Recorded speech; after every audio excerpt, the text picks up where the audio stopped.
Buenas noches, Sandra. Buenas noches, estimados participantes que se encuentran esta noche acompañándonos. Agradecerte, Sandra, por la invitación, en primer lugar. Guerra y Poder está formando a muchos líderes y consultores en comunicación política. Yo les hablaré acerca de un análisis que he hecho sobre la comunicación política previo a la nueva convivencia y también los desafíos que se presentan para esta en la nueva normalidad.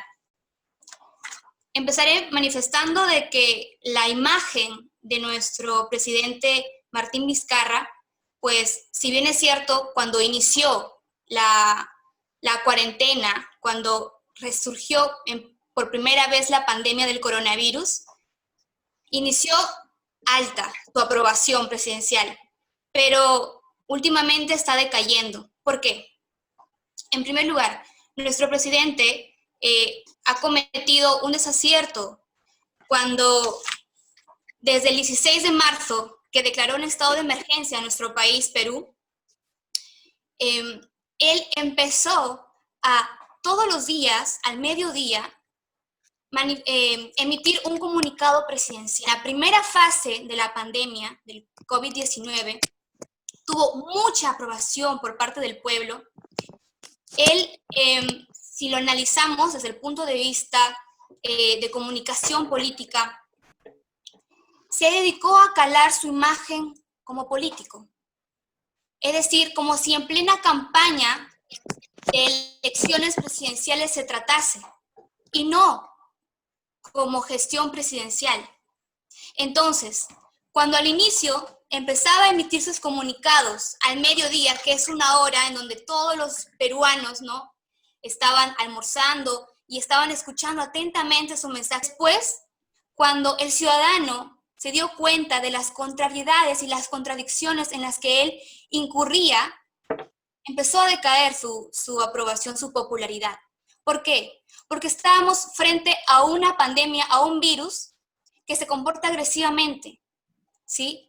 Y emitir comunicados que brinden seguridad jurídica, pues de forma masiva, ¿no?, exponiéndose excesivamente todos los días, iba a incurrir en contradicciones sí o sí porque se desconoce el comportamiento del coronavirus. Entonces, en la primera fase, él todos los días emitió un comunicado. En la segunda fase empezó a emitir comunicados pero esporádicamente, y ahora son muy pocas las veces mensualmente en que él se comunica frente a cámaras. Entonces, la comunicación política, él ha confundido calar su imagen política, ¿no?, como si en plena candidatura se tratara, y no como gestión presidencial que realmente brinde seguridad jurídica al pueblo. Eso es la primera, el primer análisis. Así también, cuando él decretó que en los mercados asistiese hombres un día y al día siguiente mujeres, y así intercaladamente, no tenía un sustento, ¿no?, que realmente fundamentase esa decisión. ¿Por qué por género? Que las personas asistan a un mercado. No tenía sentido, podría ser un hombre o una mujer cualquiera el que vayase cada día. O sea, eran medidas populistas, solamente para dar que hablar a la población. Otra vez confundió su rol como presidente de la República y como una imagen que quizá quisiera candidatear en un futuro. Así también, esta medida, en vez de que trajera solución a la pandemia y disminuir el distanciamiento social, fue todo lo contrario. A partir de ella empezaron a resurgir mayores problemas sociales, como fue la discriminación de las personas LGTBIQ. ¿Por qué? Porque también la imagen, es decir, la interpretación que hicieron los agentes oficiales de la PNP fue personal. El presidente no especificó cómo tendrían que tratar a esos grupos que tenían particularidades, ¿no?, y que son más proclives a ser discriminados. Muchos de ellos fueron maltratados. ¿Por qué? Porque una persona que se considera a sí misma mujer, pero es de sexo masculino, asistía en los días en que se había decretado que asistan las mujeres, siendo discriminados. O sea, no sé, el mensaje, por lo mismo que fue expuesto todos los días su imagen del presidente y todos los días emitió un comunicado, empezó a tornarse confuso para la población. Así también, la cuarentena se hizo homogénea cuando el Perú es un país heterogéneo. Debió hacerse focalizada, es decir, midiendo cómo reaccionaría el ciudadano de pie, el peruano de a pie, ante el confinamiento social. No se consultó a los sociólogos. Entonces, se hizo una cuarentena homogénea a un país que es heterogéneo, que tiene diferentes grupos vulnerables, porque quieren ser discriminados.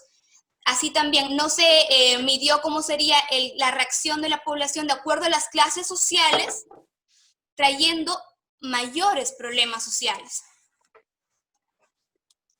Entonces, ¿cuáles serían los retos y los desafíos para la comunicación política en aras de dar mayor seguridad jurídica, que es la labor del presidente? El presidente debe salir al frente a emitir un comunicado cuando exista un 99.9% de que esta medida, esta implementación de gestión pública en aras de dar solución a la pandemia, va a resultar positivos los objetivos. Va a brindar la solución, va a brindar seguridad jurídica. Existen figuras detrás del presidente que también tienen responsabilidad.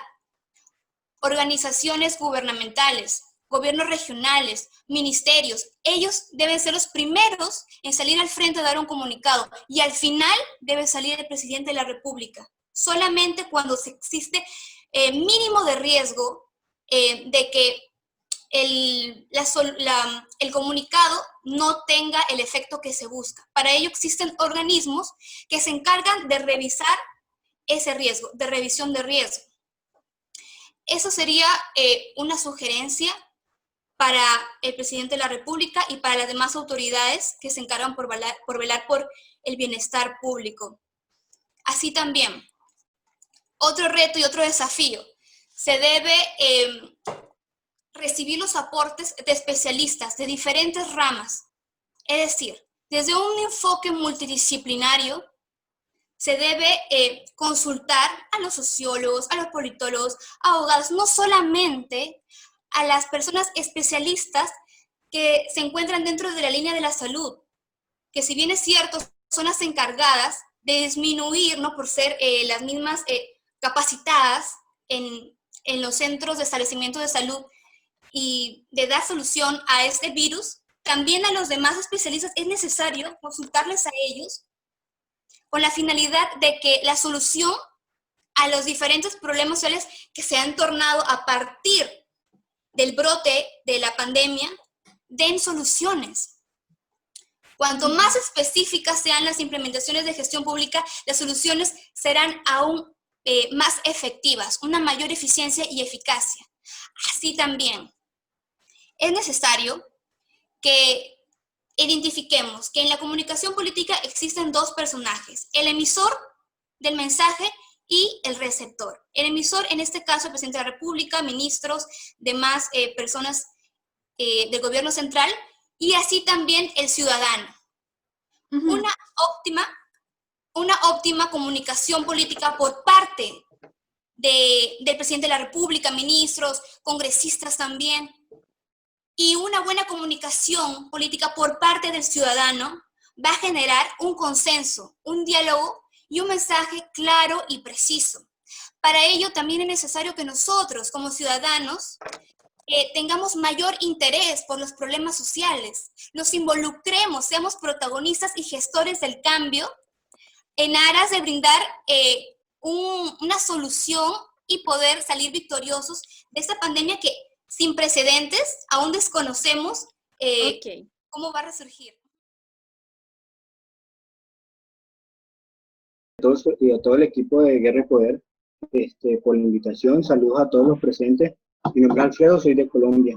En mi participación me centraré en la importancia de la comunicación digital en esta nueva convivencia. La comunicación política en esta nueva convivencia nos demuestra que tenemos que prever, planificar y cambiar algunos objetivos, sobre todo en lo gubernamental. Creo que en Latinoamérica hemos dado cuenta de que hay falta planificación en todo lo que tiene que ver con todo el manejo gubernamental. También tenemos que monitorear y digitalizarnos.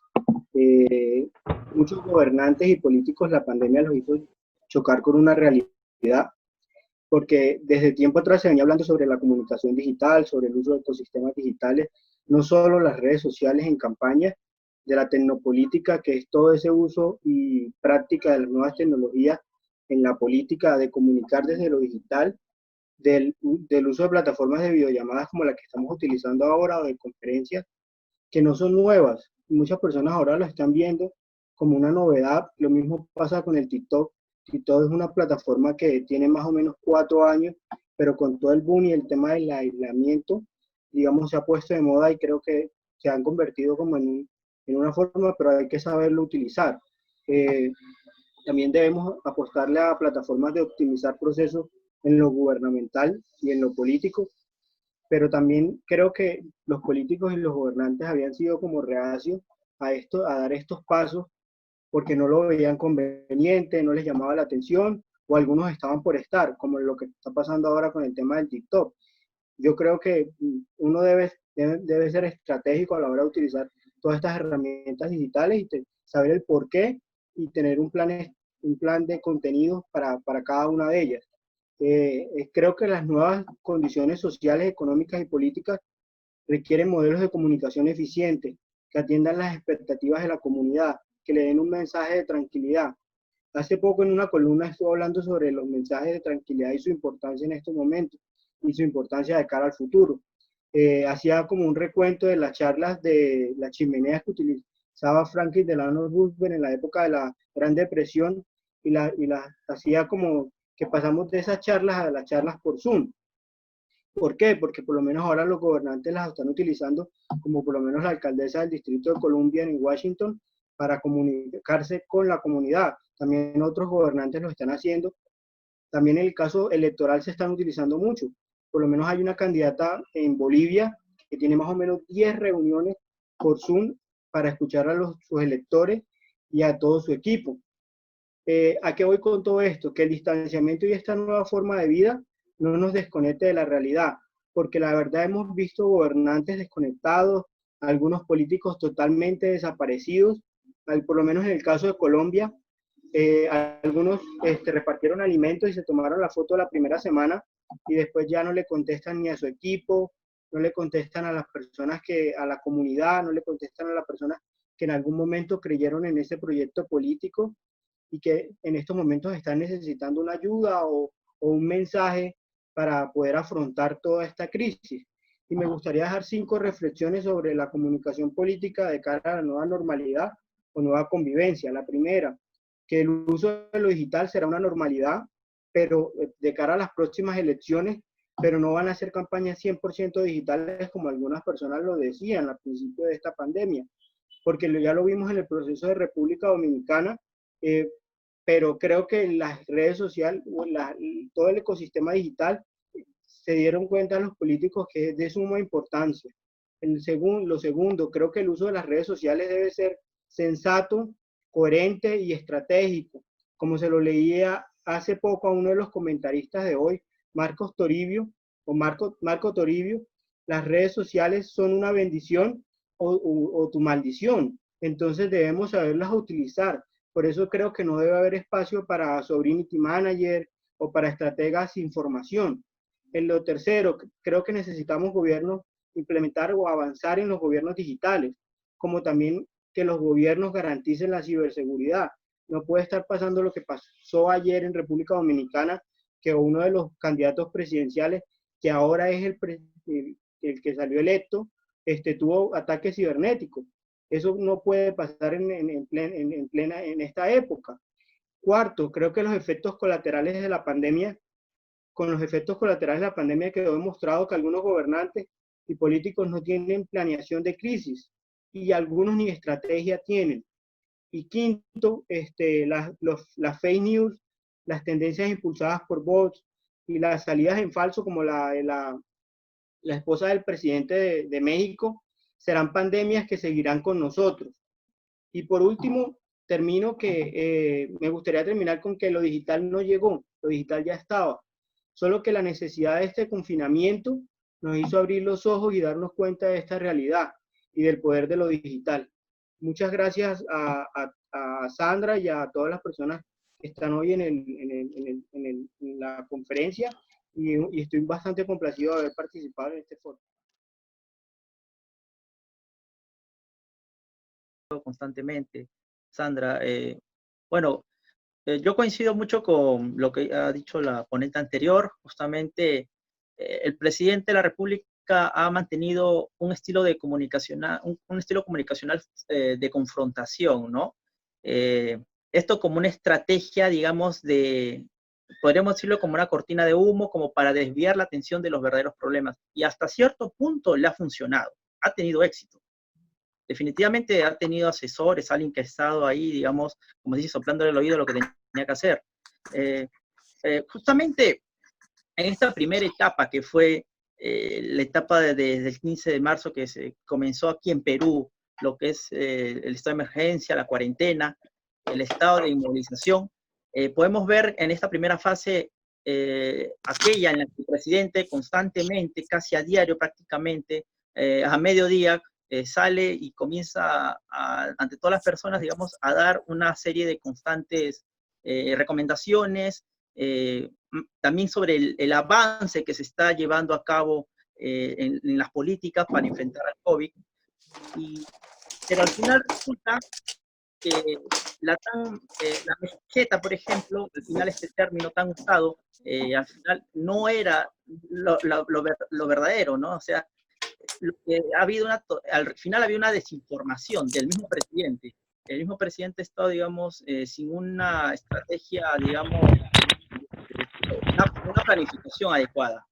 No había una planificación adecuada y eso finalmente ha dejado traslucir en su propio mensaje. Las personas al inicio lo han creído, ha tenido mucha credibilidad al inicio. Él ha jugado con lo que son las emociones, ha manejado, digamos, ese aspecto bien y le generó réditos al inicio y mucha gente le sigue creyendo aún, aunque en mucha menor cantidad como era antes.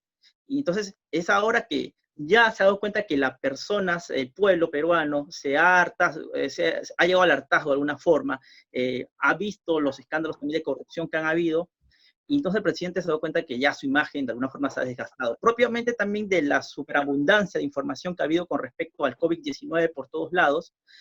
Entonces, todos estos factores han hecho que su imagen de alguna forma se desgaste y tenga que cambiar esta estrategia que al inicio le ha servido. Ha habido una estrategia, digamos, previo al levantamiento de la cuarentena, durante el primer mes de lo que ha sido la cuarentena, ¿sí? Pero ahora hay un cambio, entonces es un nuevo panorama frente a la convivencia.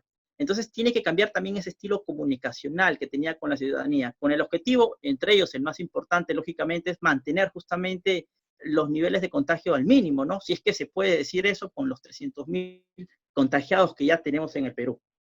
Entonces el presidente ha jugado un rol principalísimo, un rol principal, importante. Ha sido la voz de mando prácticamente, la voz de mando.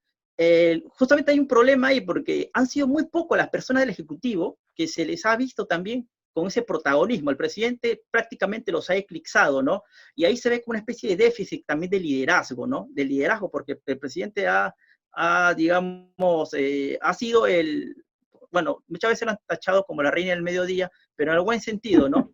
Es una debilidad que es la que debe mejorar en esta etapa en la que ya estamos viviendo, ¿no? Y bueno, el balance de acción podemos decir que ha sido tanto positivo como negativo. Ante esta coyuntura inédita, que no solamente en el Perú, sino en todos los países, ha sido algo nuevo, en el que el Ejecutivo, el presidente y finalmente todos los poderes del Estado han tenido que aprender, digamos, a manejarlo, ¿no? En el camino. Entonces, en esta haber comunicacional, podemos decir de que ha habido dos etapas. Uno, el primer momento en la que la estrategia era una campaña del protégete del coronavirus, en que se incidía sobre todo en las medidas de prevención, en el lavarse las manos, en que la ciudadanía tenía que mantener el distanciamiento social del 1,5 metros, el uso de la mascarilla. ¿Para qué? Para minimizar justamente el número de contagios. Y ha habido un segundo momento, también con una campaña, el primero mi salud, y esto ya está enmarcado en lo que viene a ser la necesidad de reactivar justamente los sectores económicos, ya previo a ver de que la economía, digamos, tenía que reactivarse, ¿no? Y se seguía haciendo hincapié en los anteriores casos de invocar a la ciudadanía en las medidas de prevención, pero también al mismo tiempo ya con vistas a la reactivación de lo que es la economía. Entonces, ese estilo confrontacional de Vizcarra creo que ha sido el signo más visible durante toda esta temporada, en la primera parte y en la segunda etapa. Entonces, ese rol de exposición del Ejecutivo durante el confinamiento y del presidente es lo más distintivo. Pero esta fórmula estratégica va a tener que cambiarse y ya dejar de lado esta sobreexposición de Vizcarra que ha habido en la primera etapa. Entonces, esta participación constante ante los medios de comunicación, en distintas conferencias de prensa, en el medio ambiente, al frente de todos los ciudadanos, ya no hay, ya ha disminuido. Como ha dicho la ponente anterior, ahora es muy raro ver al presidente con ese tipo tan común, digamos, en el que salía, ¿no? Entonces las sesiones de prensa que Vizcarra formulaba incluso, a veces no le daban espacio, a veces sí, a veces no le daban espacio a los periodistas para que hagan sus preguntas. ¿Por qué? Porque le podían, digamos, formular ciertos cuestionamientos, ¿no? Y esto podía ser mella en su imagen porque hay muchas cosas que el presidente mismo se contradecía, ¿no? Y sus mismos voceros, acordémonos que habían ciertas contradicciones, incluso lo que decía a veces el ministro de Salud, y con lo que decía el presidente. Entonces, esta fórmula se ha ido desgastando, hay una crítica, sobre todo en las conferencias, un cuestionamiento sobre la información que el presidente a veces daba y que era contradictoria o era confusa.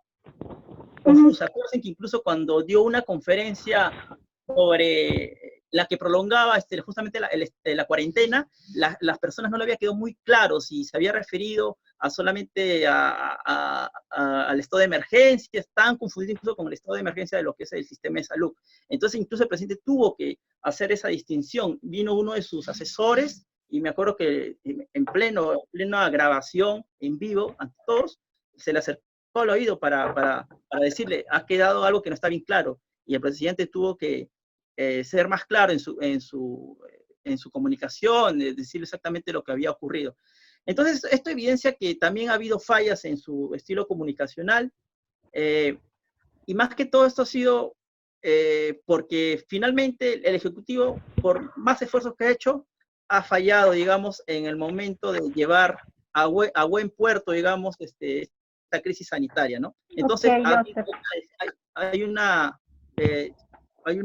desgaste de la fórmula del presidente y su imagen. Finalmente, creo que ya me están diciendo, para terminar, algo simple. Podría decir que hay que dejar esa apelación al confrontamiento entre los poderes del Estado, que ha sido justamente lo que ha hecho el presidente como medida para distraer a la opinión pública, y hay que buscar otras medidas también para entrar en comunicación con otros colectivos y con otras personas para que puedan, digamos, también llegar adecuadamente a la población. Por ejemplo, hace poco hicieron una canción, me parece, pero una canción para a las personas, digamos, concientizarlas.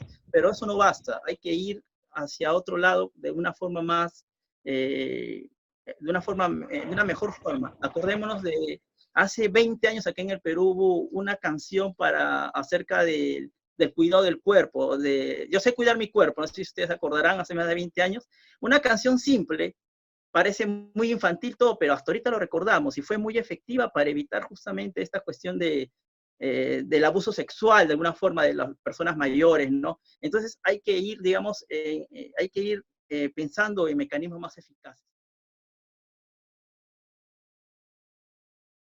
Buenas noches con todos. Como ya me presentó Sandra, yo soy Camila Gutiérrez, soy estudiante de la carrera de Ciencia Política de acá de la Universidad Nacional Pedro Ruiz Gallo. Muy contenta de compartir este espacio con todos ustedes. Ahora bien, cuando nosotros hablamos de comunicación política, generalmente lo dividimos en la comunicación de campaña y la comunicación de gobierno. La comunicación de campaña viene a ser todo el diseño de una campaña electoral con el objetivo de generar, de recoger los votos para ganar la elección. Mientras que la comunicación de gobierno tiene que ver cuando el candidato ya ha ganado una elección y lo que está haciendo es tratando de comunicar su accionar. Esto, digamos, que tiene que ver con todo lo que tiene el gobierno. Ahora, el fin último de la comunicación política es, como decía un compañero, construir consenso. Y es que a veces los gobernantes siguen con esta comunicación política como si estuvieran en campaña, se dirigen a nosotros como si estuvieran en campaña, y no hacen esta ruptura y siguen comunicando a determinados segmentos y se olvidan de otros segmentos importantes para construir los consensos. Ahora, si bien la confianza en los políticos ha ido decayendo y los partidos políticos ha caído de forma muy grande, sin embargo, hay algo muy importante, ha subido la forma en cómo los políticos se comunican. Entonces, es importante decir que la comunicación política tiene que ser clara, precisa y muy breve. Y esta es una oportunidad para reinventar liderazgos. Un gobierno debe de transmitir a la ciudadanía, al menos en la situación en la que estamos atravesando, la idea de que el país está en manos de personas sensatas, de personas eficaces, capaces de tomar decisiones adecuadas en el momento oportuno. Si bien estamos frente a una sociedad que realmente ya no es la misma, y es esta misma sociedad que espera mucho del gobierno, y es que además hemos visto que cada vez nos informamos más, nos hemos conectado a diario, nos reunimos por medio virtual, ¿no? Tenemos reuniones por Zoom, por Meet, y ha generado algo tan diferente de un antes y un después de casi todo lo que nos rodea. Y es por ello que los gobiernos deben prepararse para comunicar de manera tan diferente a esta nueva sociedad.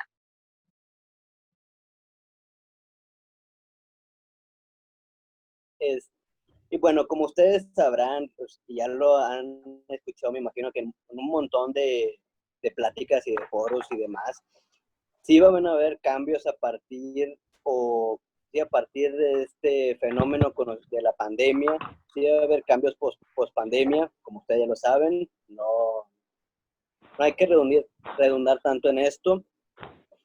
Se ha hablado mucho en que la tecnología va a ser el eje central ahora de todas las campañas políticas.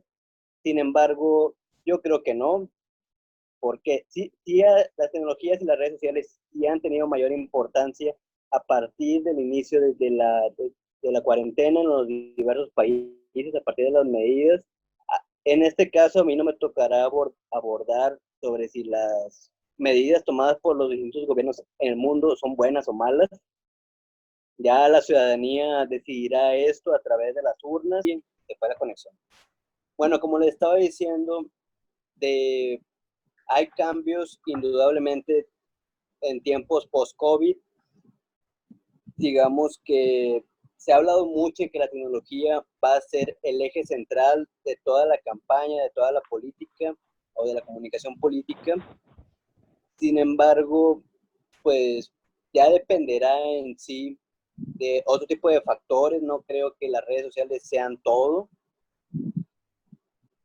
Algo que también les decía antes de que se fuera la conexión era que en cuanto a las medidas, si están bien o mal, fueron buenas o malas, no me toca hablarlas a mí. Al menos aquí en México, sí existen ciertos problemas, ciertas diferencias, mientras que un funcionario dice una cosa, otro funcionario está diciendo totalmente cosas distintas, se contrapuntean en algunas ocasiones, pero bueno, eso ya las medidas de si están bien, estuvieron bien, ya no me tocará a mí, la ciudadanía es la que decidirá si estuvieron bien y pues se verá reflejado a través de las urnas.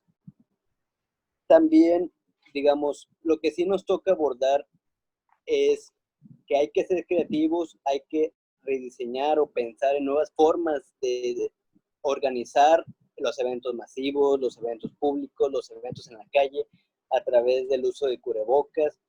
Algo que también es muy importante mencionar es que las redes sociales, según yo, es un punto de vista personal, van a ser eficaces y van a ser muy importantes solo si los políticos o los candidatos las consideran como un medio bidireccional, es decir, que no solo el candidato se ponga a publicar cosas en su campaña, sino que a través de sus páginas, a través de sus redes sociales, pueda recibir información, pueda recibir mensajes de las mismas personas, y pues esto es el sentido bidireccional. También en otro aspecto podemos mencionar que el cara a cara que antes se tenía va a seguir siendo muy importante, y más que todo porque la gente está incrementando en cuanto a apatía política. ¿Por qué? Porque los números o los porcentajes de las personas indecisas a través de las encuestas van incrementando, y están incrementando cada vez de forma más considerable. Incluso como lo mencionaban unos colegas, Héctor Zuno y Patricio Morelos de aquí de México, es que sí, los indecisos están, incluso hay más indecisos que personas a favor de cualquier partido, incluso el partido que es el presidente, que es aquí en México, Morena. Los políticos, ¿qué es lo que deben hacer? Particularmente considero que los políticos deben demostrarse más horizontales, deben de dejar de lado el sentido de que el dirigente decide quiénes son los candidatos. Las formas verticales deben de horizontalizarse, deben de hacerse más horizontal. ¿Por qué? Porque si los militantes no confían, o los miembros de un proyecto político no confían en este proyecto político, pues mucho menos lo va a hacer la ciudadanía, la verdad. En todo caso, si el político se hace más horizontal, la comunicación se hace más horizontal y no tanto de jefe, entonces los militantes de esos partidos, de esos políticos, los que los van a apoyar, van a ver reflejado, van a ver en ese político, en esa candidata, candidato, a alguien que verdaderamente los va a representar, a alguien que los va a empoderar, y esto va a hacer que confíen en esos proyectos. A nosotros como consultores nos va a tocar, en todo caso, asesorar a estos políticos para que se vuelvan más horizontales, a diseñar estos nuevos estrategias, nuevas técnicas para llegar a la población cada vez más alejada de la política, cada vez más con un esquema o con una forma de pensar, una forma de verla más arraigada a cuestiones muy tradicionales, a cuestiones muy banales, de puras negociaciones oscuras y ese tipo de cuestiones que la gente pudiera percibir y que se percibe. Y pues más que todo eso es la ponencia, de que hay que ir cambiando las formas de dirigir las campañas, las formas de ser de los políticos, de los gobiernos. Hay que ser más horizontales, más abiertos a la ciudadanía. Y no hay que olvidar que cada campaña pues es distinta, pero similar a la vez. No podemos decir que hay que aplicar las redes sociales o la comunicación política digital a todo, porque no en todas partes se usa Twitter, no en todas partes se utiliza Facebook, en algunas partes no hay ni siquiera internet, y pues hay que irlas adaptando, hay que irlas previniendo según sea el diagnóstico que se tenga, y sería todo.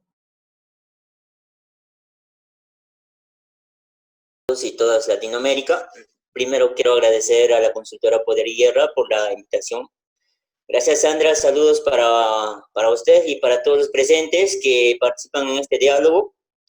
Y en ese sentido también hago llegar un saludo y gratitud a todos los maestros y maestras del Perú profundo, los verdaderos arquitectos y forjadores de la sociedad. Siempre gracias a ellos, porque ellos son los verdaderos cultivadores de las nuevas futuras generaciones.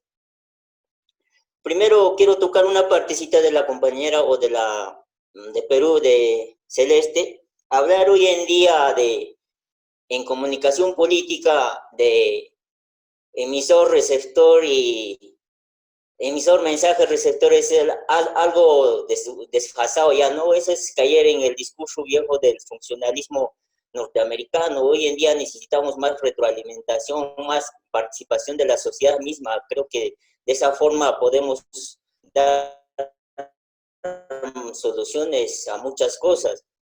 Pero mi tema de exposición hoy, o en mi ponencia, voy a abordar sobre la profesionalización de la comunicación política. Una disciplina que tiene existencia desde siempre, pero sin embargo no ha sido puesta en práctica por los políticos para llegar a un consenso con los actores sociales y la ciudadanía para el funcionamiento de las políticas públicas llevadas a cabo en un periodo de gestión. Y eso se ha puesto en evidencia durante esta crisis, el mal uso de la comunicación gubernamental. Los gobiernos no han tenido eficiencia al momento de comunicar a la ciudadanía sobre cómo se debía prevenir el contagio, el brote de la enfermedad. Pero el asunto se vuelve más complejo en este tema porque existe una variedad de canales de comunicación en la actualidad dentro del ecosistema mediático, como sabemos, donde se vierte la información a libre albedrío o a interés de las grandes corporaciones de los mass media. Sabemos que ellos han convertido en un bien negociable la noticia propiamente dicha, la información, lo que debería ser un interés de toda la ciudadanía, y también ahí se menciona lo que a esa noticia revertida los oponentes o políticos a la gestión, pues hacen una retroalimentación y lo persuaden a la población, y las medidas o comunicados que mandan los gobiernos del turno no funcionan. Y eso ha pasado no solamente en el Perú, creo que podemos hablarlo en toda Latinoamérica. Háblase de México, de Perú, Argentina, Colombia y en todos los países de Latinoamérica o en el mundo mismo, porque es fuerte el manejo de la comunicación o la persuasión o la desinformación que existe por el hecho que hay diferentes canales de comunicación. Entonces, la comunicación política ha sido distribuida eficazmente, ya sea por los medios tradicionales o canales alternativos como las redes sociales, pero no ha sido eficiente por falta de profesionales capaces de generar estrategias eficientes. Y ahí me refiero a la profesionalización de comunicación política o de comunicadores políticos que deben asumir esta responsabilidad. Y por eso creo que es momento de profesionalizar la disciplina, y esta crisis es una oportunidad para replantear desde la academia, desde las universidades, la especialización de la comunicación política. Hay un precedente de que los políticos no saben comunicar, y más aún no saben llegar a un consenso, ya sea por falta de profesionales o porque hay una usurpación de la profesión. No puede ser posible que cualquier hijo del vecino ocupe el puesto de un comunicador que ha estudiado para asumir esta responsabilidad. Eso molesta a uno que estudia durante 5 años y por amiguismo, porque ha ayudado en la campaña política, asume ese papel o esa responsabilidad, y eso no es posible. Y de repente la gente se puede preguntar, ¿pero qué es la comunicación política, no? Podemos contestar diciendo que la comunicación política son todas las acciones que en este momento los presidentes o los gobiernos del mundo están dando o están comunicando, informando a la ciudadanía sobre cómo prevenir en esta crisis. Por otro lado, creo que es momento también de repensar la ciencia en general. Cuando hablo de repensar la ciencia me refiero a que debemos dejar de ser dependientes del conocimiento producido en el occidente. Es momento de plantear nuestra propia teoría, postura a partir de nuestra realidad. La realidad de Latinoamérica es tan compleja por su multiculturalidad, y eso es nuestra mayor fortaleza para generar nuestro conocimiento y dejar de ser consumistas en el conocimiento, y no solamente en otras materias, ¿no?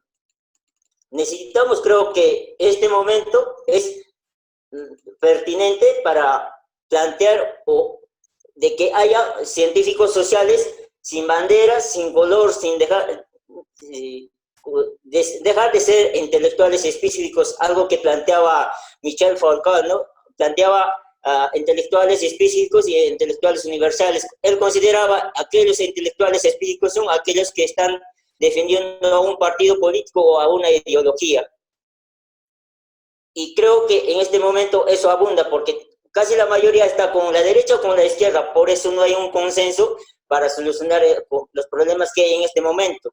Entonces creo que es momento para plantear y para que haya nueva ciencia a partir de nuestra realidad. Creo que resultado de eso tenemos fragmentación en la sociedad, más brecha social. En ese sentido, también debo mencionar que hace mucha falta la transversabilidad de todas las ciencias. Es momento de la unidad para hacer los estudios y ubicar el problema, a partir de allí plantear soluciones concretas y no, como siempre se ha estado haciendo, solamente plantear sin ni siquiera saber cuál es la raíz del problema.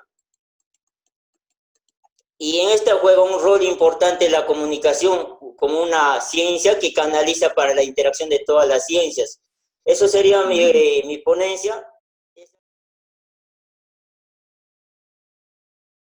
Estimados hermanos de las Américas, antes de continuar, deseo agradecer a ti, Sandra, y a Guerra y Poder por esta oportunidad de exponer mi punto de vista sobre la política de nuestro país y sobre la comunicación política en Puerto Rico. Pues primero tengo que decir que en Puerto Rico la política es un deporte nacional que apasiona a muchos, crea furor. Y pues antes de comentar lo que está pasando ahora mismo en la política en nuestro país, tengo que hablar sobre el verano de 2019.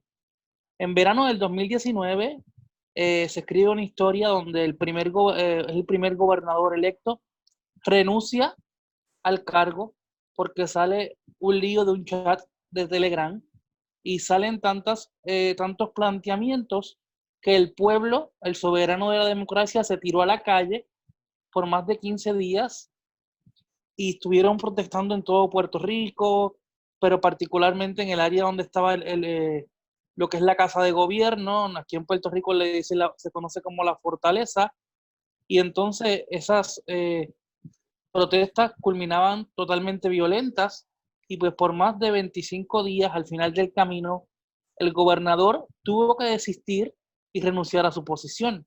Pues ahora mismo, ¿verdad? Tenemos otro gobierno y pues el gobernador, para poder cumplir con su fase, nombra a otra persona como secretario de Estado, y entonces el Tribunal Supremo de Puerto Rico lo dicta como que no es legal ese proceso de haber nombrado otra persona, y nombra de manera constitucional a la quien fuese secretaria de Justicia o ministro de Justicia, como le conocen en otros países, y la secretaria de Justicia se convierte en gobernadora constitucional de Puerto Rico, no electa por el pueblo, ¿verdad? Por el rango de sucesión. Y pues hoy en día tenemos como gobernadora a quien fuera la secretaria de Justicia. Y pues quiero hablar un poco, porque en Puerto Rico ahora mismo, por lo de la pandemia del COVID, está todo cerrado, casi no está haciendo campaña política, pero no está trabajando con lo que son las reuniones proselitistas. Pero ahora, ¿verdad? Con esta nueva comunicación política, tienen que los directores de campaña o las personas encargadas de la campaña son los que están visitando los medios de comunicación y están utilizando lo que son las redes sociales y las llamadas telefónicas para poder atraer al electorado en Puerto Rico. Y no tan solo eso, están realizando una serie de programas virtuales donde, ¿verdad?, durante ciertas horas en el día se expresan y así atraen a los diferentes electores. Todavía siguen las famosas caravanas y los mítines políticos, ¿verdad?, pero con el distanciamiento social requerido. Aquí en Puerto Rico está acostumbrado a que el candidato vaya de puerta en puerta, salude, entre a la casa, se toma una fotografía. Eso no se está haciendo. Y entonces, ¿verdad?, pues ahora lo que están haciendo es haciendo publicaciones en pantallas gigantescas, ¿verdad?, en las autopistas, publicaciones especiales en los medios de comunicación, y pues las famosas caravanas en automóviles. Y es importante, ¿verdad?, que veamos que pues en Puerto Rico no está exento de lo que está pasando en las Américas. También el gobierno de turno, como dicen, se le está hundiendo el barco porque tiene que trabajar con la situación del COVID, pero también tiene que hacer el balance para poder hacer su campaña. Porque en un principio esta persona que fue electa como gobernadora constitucional dijo que no tenía la intención de o aspirar a la gobernación de Puerto Rico. Y pues con el pasar del tiempo manifestó que sí quería convertirse en gobernadora de Puerto Rico y está en el proceso de campaña, ¿verdad? Cuando en un momento ha dicho que no quería ser gobernadora, pero ahora mismo sí está haciendo campaña para ser electa gobernadora de Puerto Rico. Y pues, importante, ¿verdad? Para ir cerrando un poco la conversación, que en Puerto Rico veremos a ver qué pasa ahora en agosto, son las primarias para las posiciones electivas, y en noviembre son las elecciones generales. Veremos a ver si cambia de gobierno Puerto Rico o se queda en la misma mandataria como gobernadora, pero también, ¿verdad? Tenemos que ver cuál va a ser el énfasis que tendrán los medios sociales, los anuncios de televisión y las reuniones virtuales para poder atraer ese electorado y a ver qué va a pasar con ese proceso de campaña política, ¿verdad? No sabemos hasta agosto o hasta noviembre qué va a ocurrir particularmente con el proceso político en Puerto Rico. Muchas gracias por la oportunidad y de verdad que ha sido un privilegio poder compartir este foro con todos los distinguidos compañeros panelistas y sobre todo con los comentaristas tan prestigiosos que nos acompañan. Y un saludo en especial a mi Puerto Rico y a las personas que nos están viendo a través de las redes sociales. En este caso, soy Marco Luján, estudiante de Ciencia Política de la Universidad Nacional Mayor de San Marcos. Actualmente me encuentro laborando en la consultora Guerra y Poder, como lo ha comentado Sandra, y hoy voy a hablarles un poco sobre la estrategia comunicacional de Martín Vizcarra durante el tiempo de cuarentena, pandemia o estado de emergencia, ya sea el caso que quieran llamarlo así. Bueno, quiero empezar detallando una fecha importante, que es el 15 de marzo del 2020. ¿Y por qué señalo esta fecha? Porque durante esta fecha, bueno, en esta fecha es cuando se inicia la cuarentena, a través del comunicado de Martín Vizcarra, señalando algunas restricciones, las cuales son, se restringe el libre tránsito, se restringe los vuelos nacionales e internacionales, se restringe la apertura de negocios y empresas, a excepción de farmacias y centros de abasto. También quiero señalar que Martín Vizcarra, por la prensa nacional e internacional, fue visto como uno de los primeros en haber actuado rápidamente, y por la prensa internacional fue visto como uno de los líderes en la región. También quiero señalar las características que tiene su estrategia comunicacional. Una de estas es, usa un lenguaje claro y sencillo. A través del lenguaje claro y sencillo, logra conectar mucho más con la población. Tiene un mayor alcance, pues las personas que no tienen una educación, digamos, tan sofisticada, pueden entender sus palabras simples y claras. Otra de las características importantes que tiene su estrategia es que Martín Vizcarra sale acompañado de los ministros. ¿Y esto para qué? Para dar la imagen de trabajo en equipo y de unión. Además que lo ayuda en las conferencias de prensa. Martín Vizcarra en las conferencias de prensa responde las preguntas que él puede responder con la información que él tiene, pero en caso no puede hacerlo, las delega a los ministros, ya sea la ministra de Economía, la ministra de Poblaciones Vulnerables o al primer ministro. Otra de las características que tiene su estrategia es que Martín Vizcarra usa la empatía, y usa la empatía para conectar emocionalmente con el poblador, con el peruano. Otra de las características que usa es que también crea roles activos en la población a través de la comunicación, con mensajes como es trabajo de todos. Bueno, habiendo ya señalado algunas de las características de su estrategia comunicacional, pasaré a dar un dato extra, que tal vez es algo curioso o tal vez no venga tanto, pero lo voy a mencionar. Muchas de las empresas estuvieron a favor de las medidas que dio Martín Vizcarra. Una de estas es Cementos Inca, que a través de un comunicado saludó al presidente por su cumpleaños. Una estrategia de marketing, de hecho, pero lo saludó así. Saludamos al presidente Martín Vizcarra por ponerse al Perú en los hombros. Esto refuerza la idea de que Martín Vizcarra actuaba en pro de la población, en pro de todos los peruanos. Entonces, con esta idea de que las empresas y el pueblo están a favor de Vizcarra, él gozaba de una alta popularidad en ese momento. Pero ¿por qué ahora no funciona su estrategia? ¿Por qué hasta el momento se ha cambiado? ¿Por qué Vizcarra ya no sale diariamente? Pues mencionaré los puntos flacos o las fallas que ha tenido esta estrategia. Una de estas es que al salir diariamente y al tener un discurso de 1 hora y media, 2 horas o 2 horas y media, al final termina por cansar, por aburrir. la persona que lo escucha o que lo ve pierde el interés, porque básicamente duras 1 hora y media, 2 horas, solamente para dar 5 ideas, que fácilmente puedes darlas en media hora, pues como que pierdes el efecto, ¿no? Además, en el peor de los casos, Martín Vizcarra durante estas 2 horas toca temas que no vienen al caso, se va del eje temático de esa reunión. Esto es lo peor que ha podido pasar, pero ha sucedido. Otra de las causas por las cuales su estrategia ya no es tan efectiva es porque Martín Vizcarra dio cifras inexactas o falsas. Esto se ha revelado a través de investigaciones por medios nacionales, en las cuales se vio que la cifra que Martín Vizcarra daba eran menores a las reales. ¿Esto qué causa? Pues pierdes tu credibilidad. Si tú, que te has pintado como un político honesto, probo, mientes, pues básicamente las personas ya no van a creer en ti. Y además, le sumamos el hecho de que se han abierto investigaciones a Martín Vizcarra.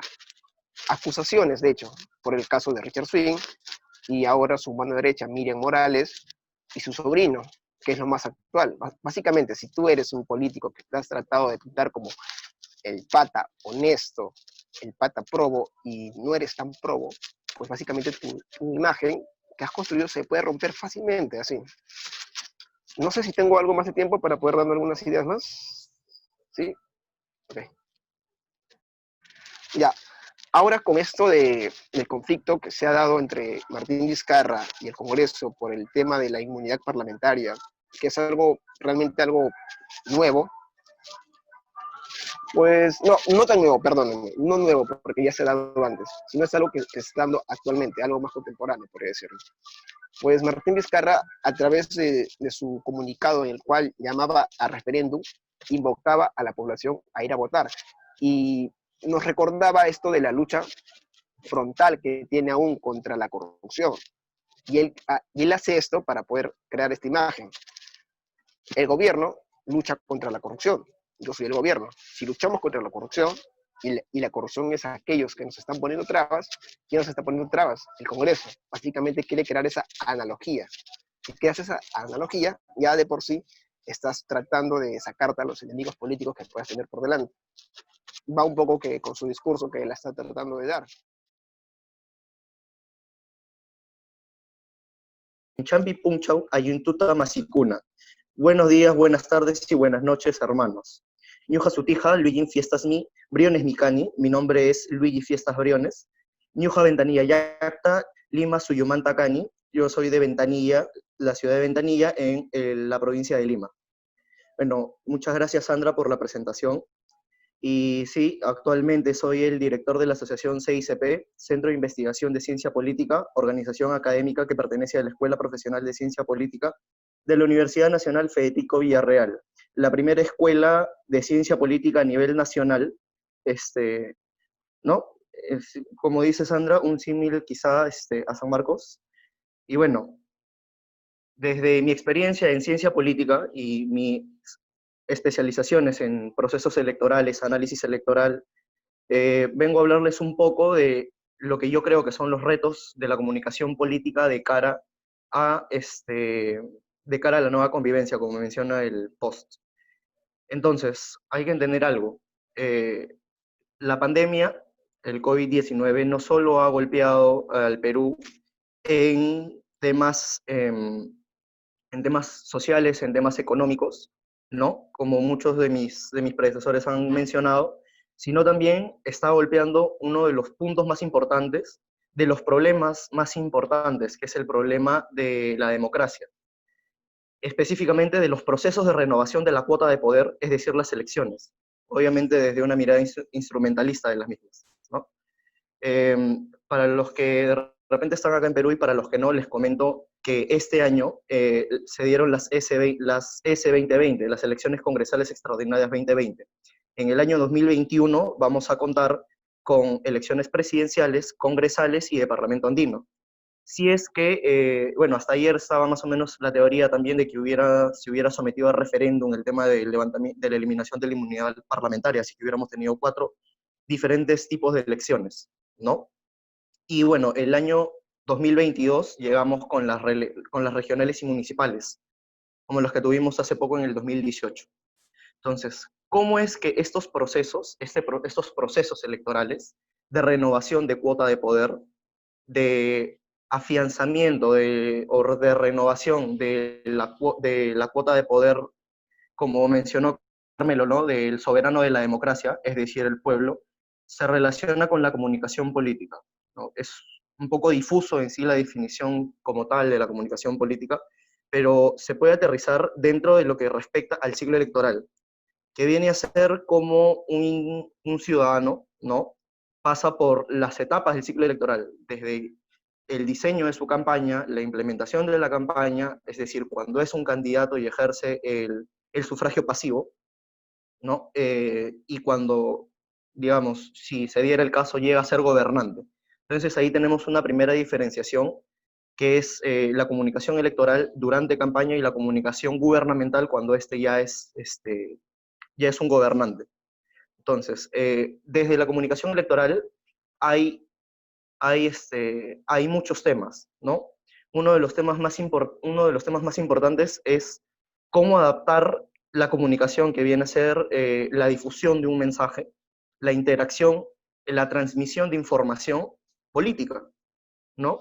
Como bien mencionan, de repente el tema de las TICs, de las tecnologías de la información y comunicación, no lo va a hacer todo, porque como bien mencionaron, hay comunidades, lugares en los cuales no hay una cobertura de la red digital en su totalidad. ¿Cómo hacer con la comunicación electoral al momento de entrar en una campaña en un pueblo alejado, ¿no? Cómo armar esto, cómo hacer una estrategia para que el candidato en pueblos alejados tenga igual oportunidad o tenga más oportunidades que su contrincante, que se implementó en un proyecto social hace muy poco tiempo por parte de la Organización Plan Internacional, al utilizar las casas de los dirigentes comunales, o colocando megáfonos para que el programa Aprendo en Casa que pasa el gobierno sea escuchado en un altoparlante por toda la comunidad, ¿no? Se tuvo que hacer un trabajo desde la antropología política para analizar qué tan viable es o qué tan fuerte es la cuota de poder que tiene ese representante dentro de su comunidad. Y se dio esa salida. Esa salida puede ser muy bien utilizada también en el ámbito electoral de lo que se viene hacia la nueva convivencia, donde de repente mítines, convocaciones masivas, no sería lo más adecuado, ¿no? Otro tema es cómo ya en el momento de las elecciones, vamos a poder sufragar, ¿no? Hay experiencia comparada, actual, muy actual, como por ejemplo las elecciones locales recientemente celebradas hace un par de meses, me parece, en Baviera, Alemania. Estoy hablando de elecciones locales. Las elecciones parlamentarias en Corea del Sur, y la última ha sido las presidenciales en República Dominicana, ¿no? El pasado domingo, donde ganó un opositor, un miembro de la oposición. Entonces, ¿qué tienen estos países que no tiene Perú, ¿no? ¿En qué desventajas nos encontramos? No solo en el electoral, sino también en el tema comunicacional. ¿Cómo han realizado estas campañas electorales? ¿Cómo ahora se comunican los gobernantes con los gobernados? Este es un tema bastante interesante, al menos en el Perú, un país bastante particular en el cual tenemos partidos del siglo XIX, políticos del siglo XX y tecnologías del siglo XXI.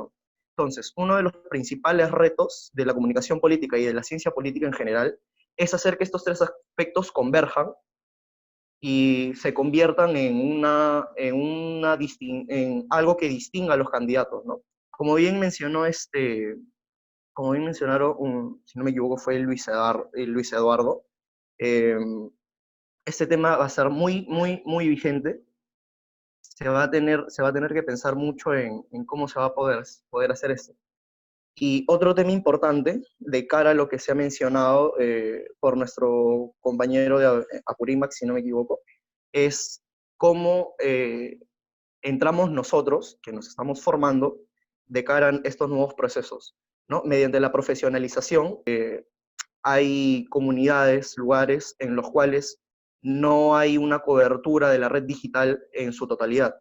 cómo hacer con la comunicación electoral al momento de entrar en una campaña en un pueblo alejado, ¿no? Cómo armar esto, cómo hacer una estrategia para que el candidato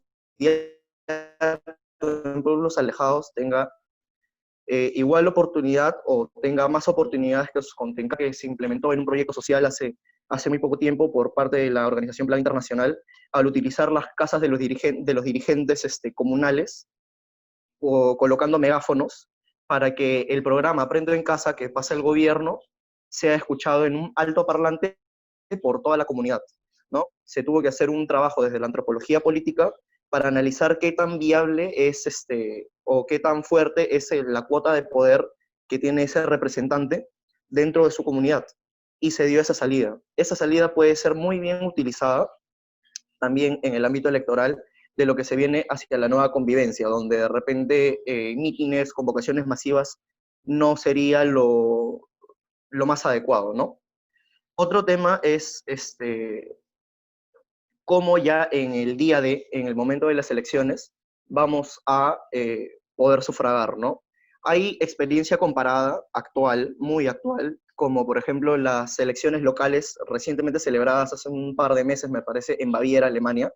Estoy hablando de elecciones locales. Las elecciones parlamentarias en Corea del Sur y la última ha sido las presidenciales en República Dominicana, ¿no? El pasado domingo, donde ganó un opositor, un miembro de la oposición. Entonces, ¿qué tienen estos países que no tiene Perú, ¿no? ¿En qué desventajas nos encontramos? No solo en el electoral, sino también en el tema comunicacional. ¿Cómo han realizado estas campañas electorales?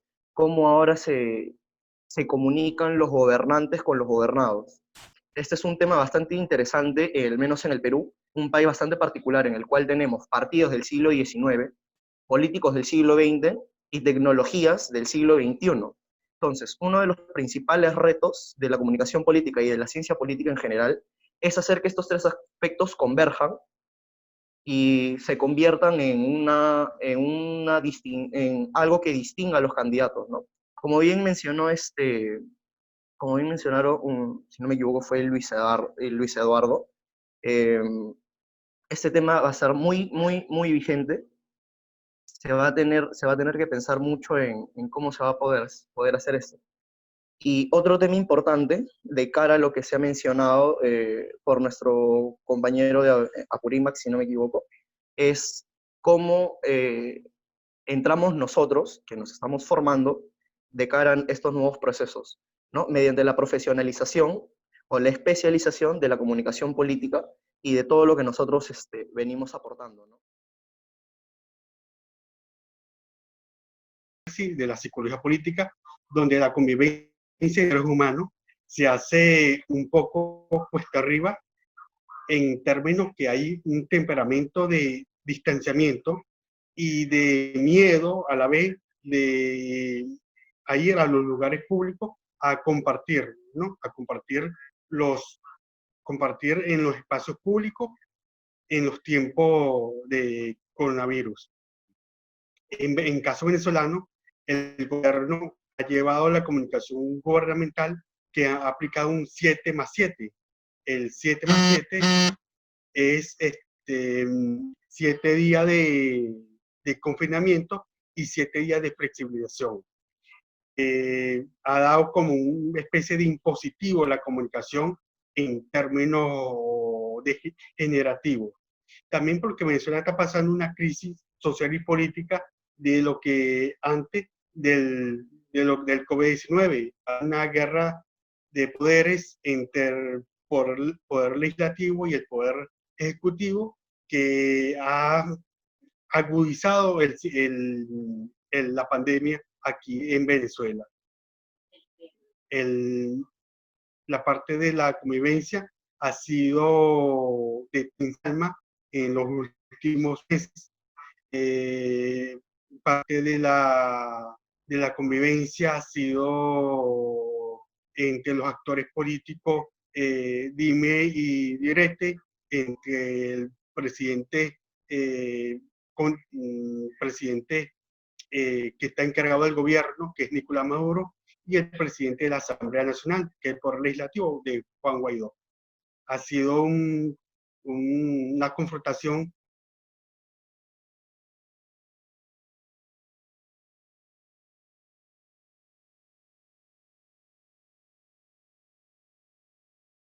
sí quería hacer una reflexión en general de lo que he venido escuchando de las jóvenes promesas de la consultoría política, como se les ha querido denominar. Primero, hay que diferenciar. Una cosa es hacer un comentario, una opinión a la gestión de un gobierno con el cual podemos simpatizar o no. Y otra cosa es hacer el análisis, digamos, más exhaustivo de lo que es la comunicación política de un gobierno en este caso. Escuchaba a varios, sobre todo los compatriotas peruanos, hacer algunas referencias al gobierno central. Pero me hubiese gustado escuchar, por ejemplo, una cosa fundamental. Al margen, quien habla ha apoyado muchas reformas al inicio de este gobierno, sobre todo las que tienen que ver con luchas anticorrupción de la vieja clase partidaria que ya hemos venido y que ya huelgan a hablar más de ello. Pero sí también se le ha criticado frente a todo el mundo cuando decía de estos dos momentos que estaban hablando claramente, el Vizcarra exitoso con amplio apoyo de las masas y el otro Vizcarra ya en decadencia, entre comillas, puesto que al parecer sus medidas anti la pandemia no han venido dando resultados. Eso es como una cuestión de marco, digamos, teórico que acompaña al análisis. Pero yo quiero ir, y también los invito a reflexionar un poquito más allá, no solamente en el Perú, porque lo mismo ha estado pasando en Latinoamérica, ¿no? Partiendo de cuáles han sido, pues, los modelos de comunicación política que han empleado nuestros gobernantes en Latinoamérica y en el mundo. Para hacer solamente una cuestión muy rápida y dejar también a los otros colegas, que de hecho me disculpo que no los he saludado, a Ignacio de Moya, tiempo que no lo vemos, y a través de la tecnología nuevamente. Un abrazo, Ignacio. A Andrés Charelo, a Marco Torillo, por ahí, que también lo veo, ¿no? Un saludo y aprovecho un saludo grande para destacados consultores, colegas también de Latinoamérica, ¿no es cierto? Y vamos viendo un poco, aterrizando sobre las formas cómo han comunicado. Por ejemplo, en China, donde empezó el brote de la pandemia, ¿cuál fue la estrategia de comunicación? Ojo, China es un gobierno totalitario, comunista, conocido por todos, aunque algunos dicen, pues, ¿no? Y la China continental, comunista, y la China peninsular más abierta al mercado. Correcto. Ahí sí dijeron, todos en cuarentena, correcto, nadie sale. Y ahí se acataron porque el régimen es duro, ¿no? De que no se exponía a lo que pasó en Tailandia, que creo que amenazó con disparar frente a la gente que no acataba la cuarentena. Era rígido, el gobierno cercó el área y se encargó de suministrar alimentos, cosa que no tenía ni un pretexto para que nadie salga de su casa, ¿no es cierto? Vamos por Italia, vamos por España, que un poco más en aras de la libertad del ser humano, dijeron, bueno, es una cuestión de cada uno, cuídense, protéjanse, y cuando ya una cuestión desbordó, y empezaron de un poco a restringir ciertas libertades, ¿no? Ciudadanas, si se quiere. Y ya viendo para este lado de Latinoamérica, dos, digamos, ejemplos que con sus bemoles se han ido aplicando en nuestros países, ¿no? México, digamos, un régimen más enfocado hacia el lado de izquierda, y en Brasil, al lado de derecha. En uno, pero el común denominador es que cada uno, por ejemplo, en Brasil, vamos al negocio, hay que mantener todo, y es una cuestión que esto no pasa, no es nada, es un chiste, y cada uno se cuida y no pasa nada, ¿no? Mira cómo está Brasil en sus resultados. Y por el lado de México, lo mismo, ¿no? Creo que al inicio, no sé si fue medio broma, pero lo que se conoció a través de las redes, un detente, ¿no? Para curarse frente al COVID. Entonces, esas son básicamente, digamos, los grandes paraguas donde tenemos que mirar de cómo han aplicado el manejo de la comunicación política gubernamental desde el gobierno frente a esta pandemia. Y en el Perú, obviamente, se ha hecho una mixtura, ¿no? Se ha agarrado un poco de lo de China, quédense en sus casas, pero sin el asistencialismo de por medio, ¿no? Porque no se pensó que, y este es un gravísimo error, no solamente de este gobierno, sino de los últimos 30, 35 años que han venido gobernando casi lo mismo, rotando algunos incluso en varios gobiernos. Pero ¿cuál es lo fundamental? Lo fundamental es que no conocen la realidad.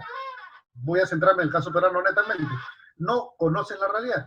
Porque decir, vámonos a cuarentena, quédense en sus casas, cuando la economía del país, 70, 75%, más o menos, algunos llegan hasta 80%, es una economía que se basa en la informalidad. Es decir, sin factura, sin pagar impuestos, por lo bajo, contraentrega, casi como medio trueque, ¿no?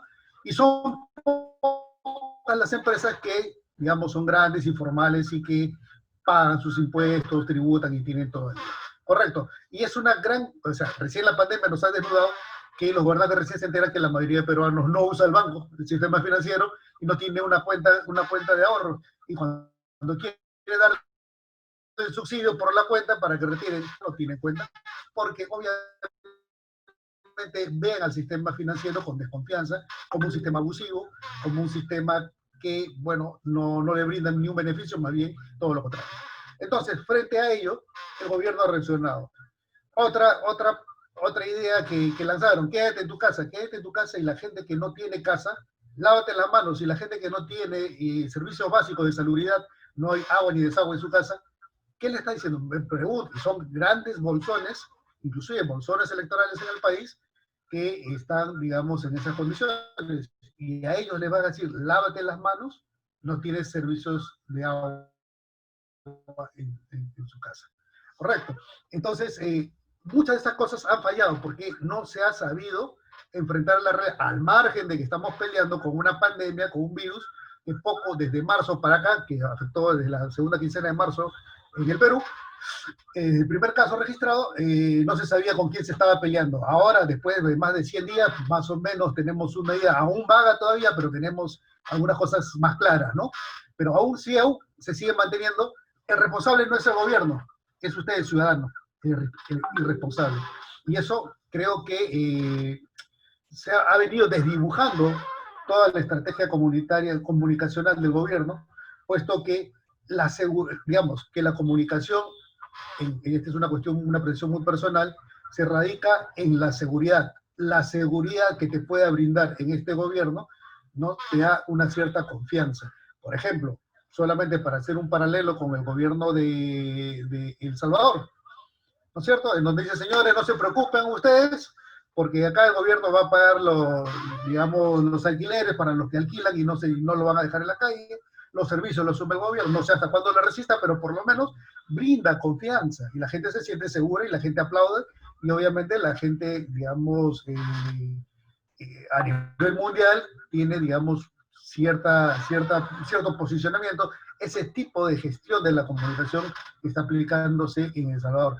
No sé si les va a resistir, no sé si es que puedan aguantar 6, 8 meses, un año, pero por lo pronto, hasta ahora, me parece cómo ha venido canalizando la comunicación.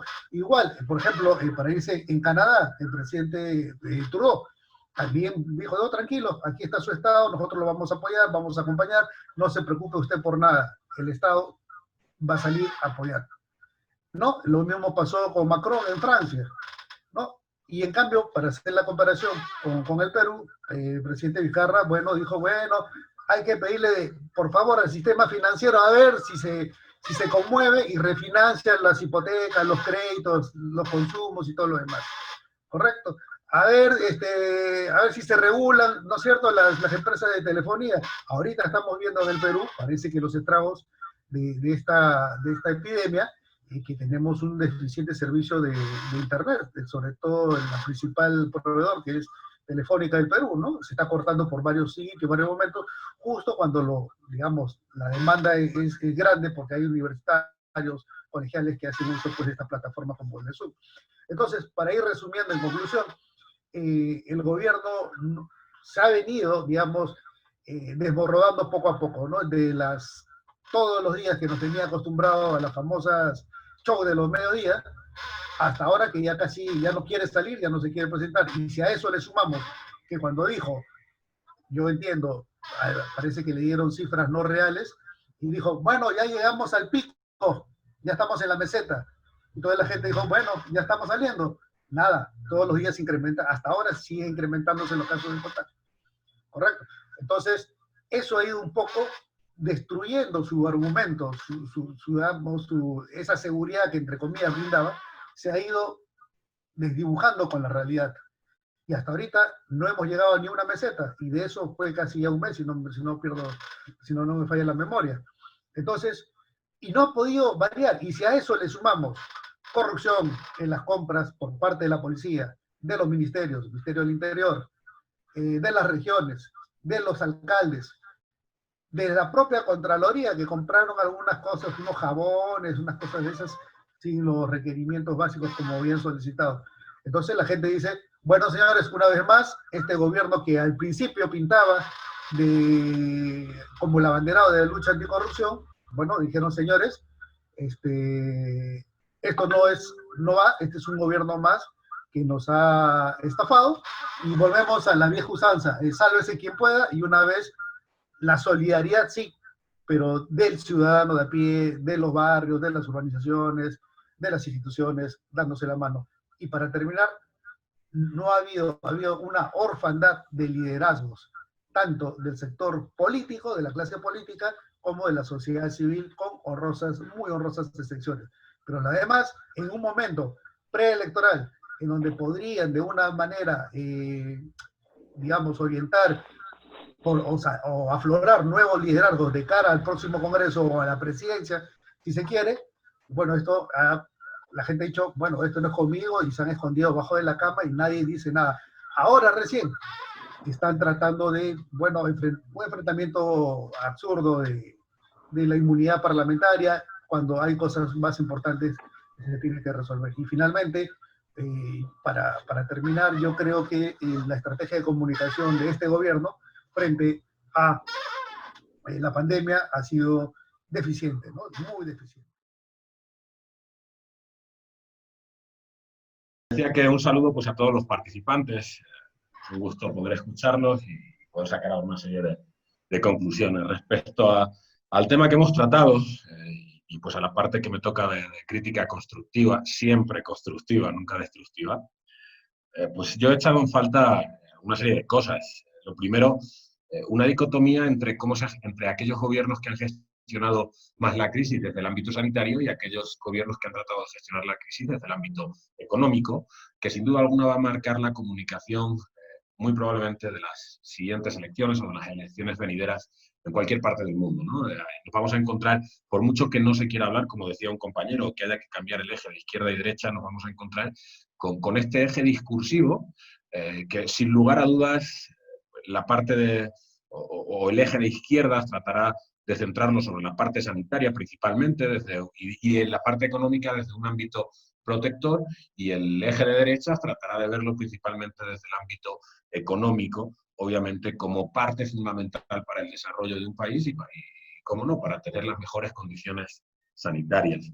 También he echado en falta, no he escuchado a nadie hablar sobre la influencia de la pandemia en las elecciones de los Estados Unidos, en las elecciones venideras de los Estados Unidos, que sin duda alguna es el gobierno que a día de hoy, o el país del mundo, que va a marcar el devenir de la política de los siguientes años. Siempre lo ha sido y lo va a seguir siendo, y ahora más que nunca es muy, muy interesante entender qué puede ocurrir si gana la izquierda o qué puede ocurrir si sigue Trump.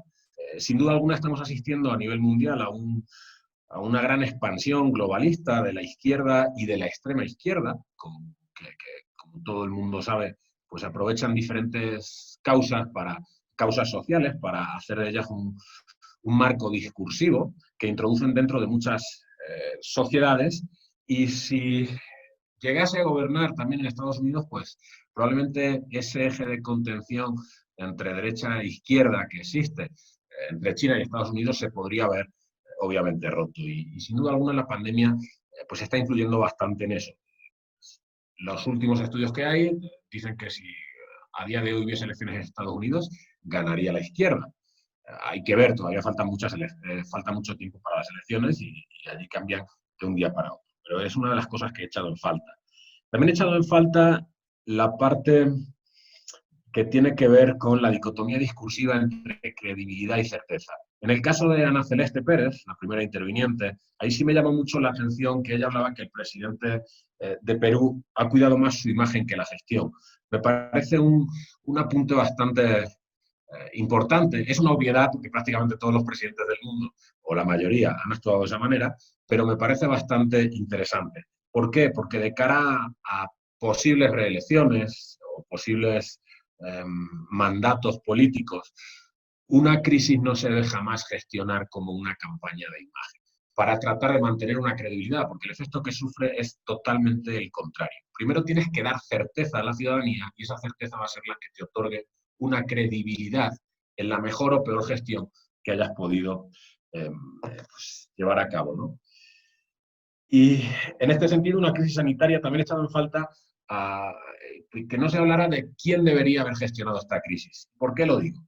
Porque una crisis sanitaria no se puede gestionar desde el ámbito político. Una crisis sanitaria se debe gestionar desde el ámbito sanitario y los políticos deben estar para cumplir con las indicaciones o con los prospectos que desde el ámbito sanitario se puedan establecer. Sin embargo, nos hemos encontrado lo contrario. Nos hemos encontrado en la mayoría de lugares, no en todos, con tratar de gestionar una crisis sanitaria desde el ámbito político, tratando de obtener además un rédito político y que ha dejado a la parte sanitaria solo para recomendaciones mínimas. Como bien decía Richard, también estamos asistiendo a una falta, hemos visto también, salvo en contadas excepciones, hemos visto una falta de liderazgo tremenda, tremenda, no solo en América Latina, sino en Europa, en prácticamente todos los países, salvo excepciones. Alemania, digo, el liderazgo de Angela Merkel a lo mejor no es el liderazgo comunicativo que todo el mundo piensa que se debe tener, pero ha sido un liderazgo de gestión espectacular, ¿no? En algunos países nórdicos, no en todos, hemos visto igual. En el caso de Nueva Zelanda hemos visto un liderazgo espectacular. Entonces, salvo esas excepciones, en todo lo demás sí lo vemos. ¿Pero por qué vemos esto? Pues porque hay un distanciamiento entre la clase política y la ciudadanía tremendo. Y no me refiero a un distanciamiento en formas de pensar, sino en que la clase política vive en un mundo con una serie de ventajas que han adquirido no sé por qué y de vicios que parecen inmunes a cualquier crítica social y eso pues de alguna u otra manera se debe remediar. Y con respecto a los alumnos, pues a todos felicitarlos. Me llama mucho la atención pues algunas cosas de algunos, como la que he dicho de Ana Celeste.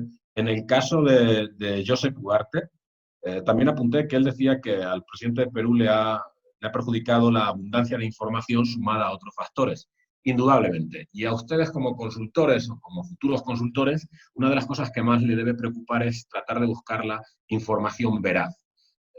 Asistimos, ustedes sobre todo, que digo, yo nací hace un rato, pues ustedes nacieron hace todavía menos, ¿no? Asistimos, ustedes han crecido en un mundo de masificación de medios de comunicación. Tienen opción a conocer cualquier cosa que ocurre en el mundo prácticamente al segundo a través de miles o cientos de fuentes. Tienen que aprender a identificar cuáles son las veraces para, obviamente, jugar con esa comunicación, jugar para bien, ¿no? Para positivo. Si no hacen eso, acabarán siendo simplemente meros replicadores de información. En el caso de Alfredo Jones, pues me ha llamado mucho la atención su intervención y también el apellido. Si quieres trabajar en España, pues menos mal que no te llamas Paco, ¿no? Porque entonces sería Paco Jones y la cosa no te iría allí muy bien. Pero genial, felicidades.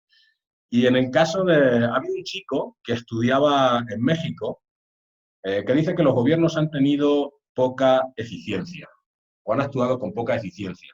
Yo creo que lo que te refieres es que han actuado con poca eficacia. Hay una diferencia entre eficiencia y eficacia. La eficiencia es la consecución de un objetivo con el menor número de medios posibles y la eficacia es la consecución del objetivo independientemente de los medios. Quiero pensar, pues lo mismo me equivoco, lo digo con mucho respeto, que quería decir eficacia, porque en un momento de crisis lo que menos hay que aplicar es la eficiencia. O sea, no tienes que reducir los medios para poder atacar la crisis. También, por otro lado, comentas que hay que dejar de ser consumista de Occidente en cuanto a los términos de la comunicación. Bueno, no sé qué consideras por Occidente. Yo por Oriente considero obviamente Asia, principalmente, y a lo mejor el este de Europa, y por Occidente considero pues, la parte de Europa que da el Atlántico, España, Portugal, Italia, Francia y obviamente América. Pero no sé con qué te referías en ese sentido.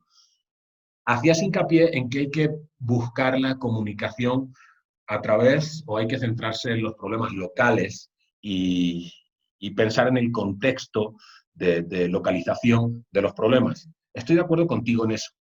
Pero, ojo, si dejas de lado las ideologías, como tú decías, y solo te centras en los problemas que tienes en un contexto, puedes caer muy fácilmente en el marco discursivo del populismo, que simplemente lo que buscan normalmente al inicio de sus campañas es separarse de la clase política, esa mitificación que tratan de hacer de un personaje por encima del bien y del mal, por encima de la izquierda y de la derecha, para afrontar los problemas sociales.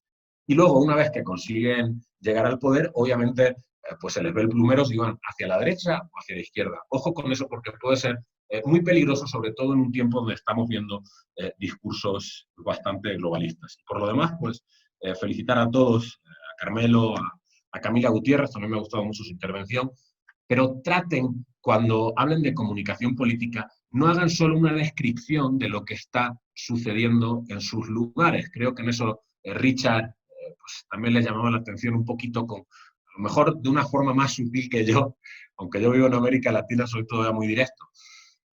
Para una descripción de lo que ocurre en un país solo hay que leerse un periódico. Ustedes aspiran a más. Ustedes aspiran a hacer un análisis y cuál es la solución al problema, porque yo he escuchado solo descripciones de los problemas, pero no las soluciones. Yo no estoy aquí para dar la solución a esos problemas en este foro. Pero sí espero que para próximos foros que los pueda escuchar, pues obviamente no solo me den el problema, me den la solución, porque la primera parte la vemos todos. Les invito a que me sigan en redes, como Ignacio de Moya, les mando un abrazo a todos y estoy para lo que necesiten. Muchas gracias. Sandra, ¿cómo estás?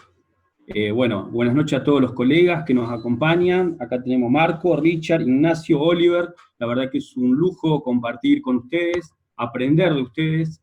Realmente me apasiona la comunicación política y dar este paso donde estos jóvenes que están incursionando en la comunicación, capacitándose, no solo es el presente, sino el futuro. O sea que tenemos, la verdad, en la comunicación política, como dijo Ignacio, gente que realmente tiene mucho para seguir capacitándose, que eso es fundamental. En la capacitación política es la que permanentemente te va actualizando y te va permitiendo lograr ese objetivo de llegar a una meta, a ser un gran consultor político, como Sandra también, que es que da la oportunidad y la generosidad para que ustedes estén acá y puedan exponer y presentar sus ideas. Así se empieza, paso a paso. Una cosa que quiero rescatar, que pude tomar unos pequeños apuntes, que me gustaría hacer unas pequeñas devoluciones a cada uno, que me interesó y que sintetiza un poco lo que cada uno quiso exponer o lo que a mi entender considero. Por ejemplo, en el caso de Ana Celeste Pérez, habla de confundir lo que es la comunicación política y la comunicación de gobierno. Y eso es así, es real, no solo pasa en Perú, pasa en muchos países del mundo, que a veces no se adecúan los gobiernos y entender que ya ganaron la elección y que ahora están gobernando. Y eso es un error muy, muy común, y es lo que vos planteaste en tu exposición y que me pareció correcto. En el caso de Jonathan Ugarte, se ve que habla de una estrategia que es lineal, como decir, bueno, había una estrategia programada y el presidente siguió con esa estrategia. Y la estrategia en general es líquida. Cuando hablamos de líquida es que tiene que ser moldeable. ¿Qué significa eso? Es que tenés que tener la información necesaria para ir modificándola día a día. En función a los resultados, esa estrategia se tiene que ir modificando. No podés seguir con una estrategia que planificaste hace 2 días. Permanentemente la información te va a permitir ir modificando esa estrategia. En el caso de Jonathan, creo que ese es el error donde él habla de que el presidente tenía una estrategia determinada, siguió con esa estrategia sin tener en cuenta la información y los estudios necesarios para hacer las modificaciones correctas. En el caso de Luis Eduardo Pérez, habla de la tecnología, y acá él habló de que el presidente y sobre todo sus colaboradores, donde cada uno opinaba de distintos temas, y realmente esos errores que se cometieron tienen que ver con la política de comunicación de crisis. ¿Qué significa? Donde tiene que haber un vocero. No puede haber varios voceros, tiene que haber un vocero que pueda transmitir y de esa forma no se genere ese feedback donde uno dijo una cosa, otro dijo otra. La idea es centralizar la información en una persona que sea la que lleve la información del gobierno.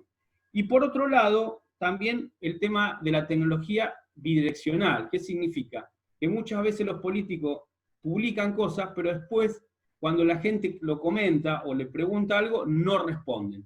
Eso lo hablamos en la ponencia pasada con Sandra, la falta de respuesta, o sea que seguimos con la mentalidad del político 1.0 y no 2.0, que significa ir y volver. La gente necesita ser escuchada y que el político responda. En el caso de Iván Cerezola, habló de la profesionalización política y la comunicación. Y sobre todo en un tema que hay que tener en cuenta, que cada vez se tiende a profesionalizarse en la política y también en la comunicación política. Por eso la formación permanente, por eso este tipo de foro, por eso los congresos, siempre es importante ir ayornándose y aprender permanentemente.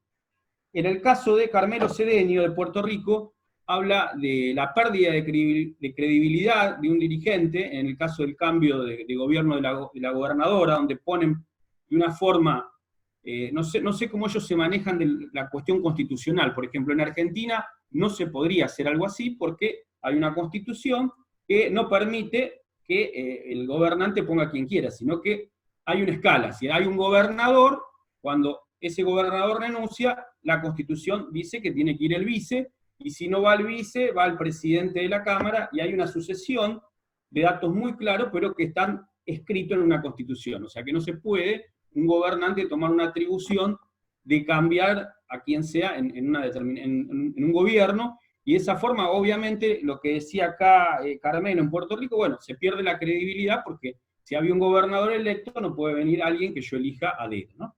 Y después, Alfredo Sánchez habla de lo que es la planificación, digitalizar, bueno, el tema también bidireccional, gobierno abierto. Yo creo que todavía estamos en pañales, si bien recién está arrancando todo esto de informatizar, de transparentar los gobiernos, de tener gobierno abierto, y también el tema de digitalización de la información. O sea, por ejemplo, en este caso, yo tengo una experiencia en ANSES, un organismo que tiene toda la base de datos de toda la población, y en su momento la gente llevaba, por ejemplo, su partida de nacimiento, sus trámites, todo en papel. Ahora, en esta etapa, del 2015, hace 5 años, arrancó la despapelización, o sea que la gente trae esa documentación y se escanea, y eso te permite entrar a la base de datos de esa persona, y vos apretando una tecla tenés toda la información digitalizada.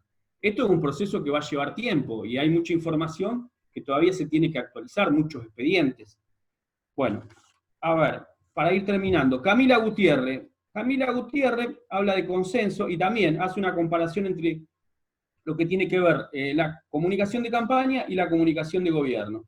Y obviamente también hay que entender que hay mayor información, y eso también, lo que dijo Ignacio, es saber empezar a diferenciar toda la información que hay. Porque dentro de eso también hay mucha fake news. Entonces, ¿qué pasa? Mucha información, mucho pescado podrido. Entonces ahí tenemos que empezar a ser analítico, a hacer una información mucho más procesada, y eso es para Camila. Después Jason, que él habló muy poco, lamentablemente no pudo explayarse más, que tiene que ver con un gobierno bifronte, o sea, un gobierno ejecutivo que tiene que ver con Maduro, y un gobierno que tiene que ver con el legislativo, con Guaidó, donde, bueno, más allá de todo lo que está sucediendo en Venezuela, que es bastante crítico, se hace difícil llevar adelante una política que permita llegar a toda la sociedad. En el caso de Marco Luján Castillo, él hace un análisis positivo y negativo, en el caso de Vizcarra, donde contrapone valores de rapidez, claro, sencillo, trabajo en equipo, pero por otro lado habla de discursos pesados, habla de cifras irreales, y de esa forma también, cuando vos contraponés todo ese tipo de cuestiones, se pierde la credibilidad, porque cuando vos das cifras que realmente no son reales, terminás perdiendo lo más importante que tiene un político, que es la credibilidad. Bueno, en el caso de, a ver quién me falta acá, de Luigi habla de los procesos electorales, de los diseños de campaña, de la comunicación, y también tenemos que tener en cuenta el tema de las nuevas tecnologías. La nueva tecnología se impone, tiene que ver, se acelera el proceso en función a esta pandemia, donde las campañas no van a ser multitudinarias, actos muy importantes, entonces depende de la fase que se encuentre en la pandemia, por ahí se pueden hacer reuniones reducidas, más chicas, un trabajo territorial muy segmentado, y también tener en cuenta, en el caso de los pueblos muy alejados, servicios tradicionales, como la radio, que la gente le escucha mucho, sobre todo en los lugares muy alejados, porque no hay alcance a veces en lo que tiene que ver con internet, y también el tema del automóvil, que eso, por ejemplo, hay estudios en Argentina, que cuando vos pasás con un auto que lleva la cara del candidato y un autoparlante y se hace publicidad con la música, la gente realmente, cuando después se hace una encuesta, realmente se levanta la imagen del candidato, en el proceso que se pasa en una campaña electoral en un determinado barrio, en un determinado sector.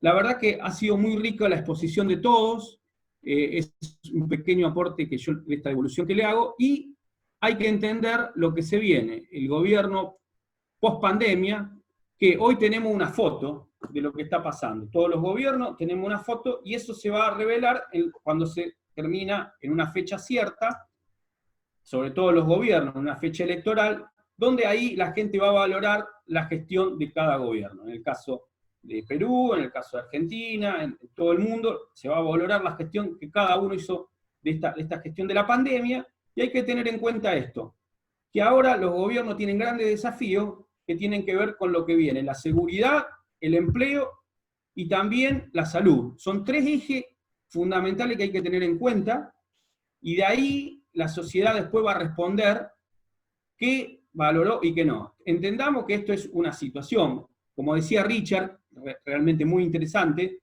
donde decíamos, bueno, arrancó bien un gobierno, es una foto, pero después cómo termina, cómo salís de la pandemia, y ahí es donde vos vas viendo la película completa, y el resultado y el apoyo popular, o la opinión pública, es la que te va a dar realmente el resultado de tu gestión. Bueno, muchas gracias, y realmente un lujo poder estar acá con ustedes.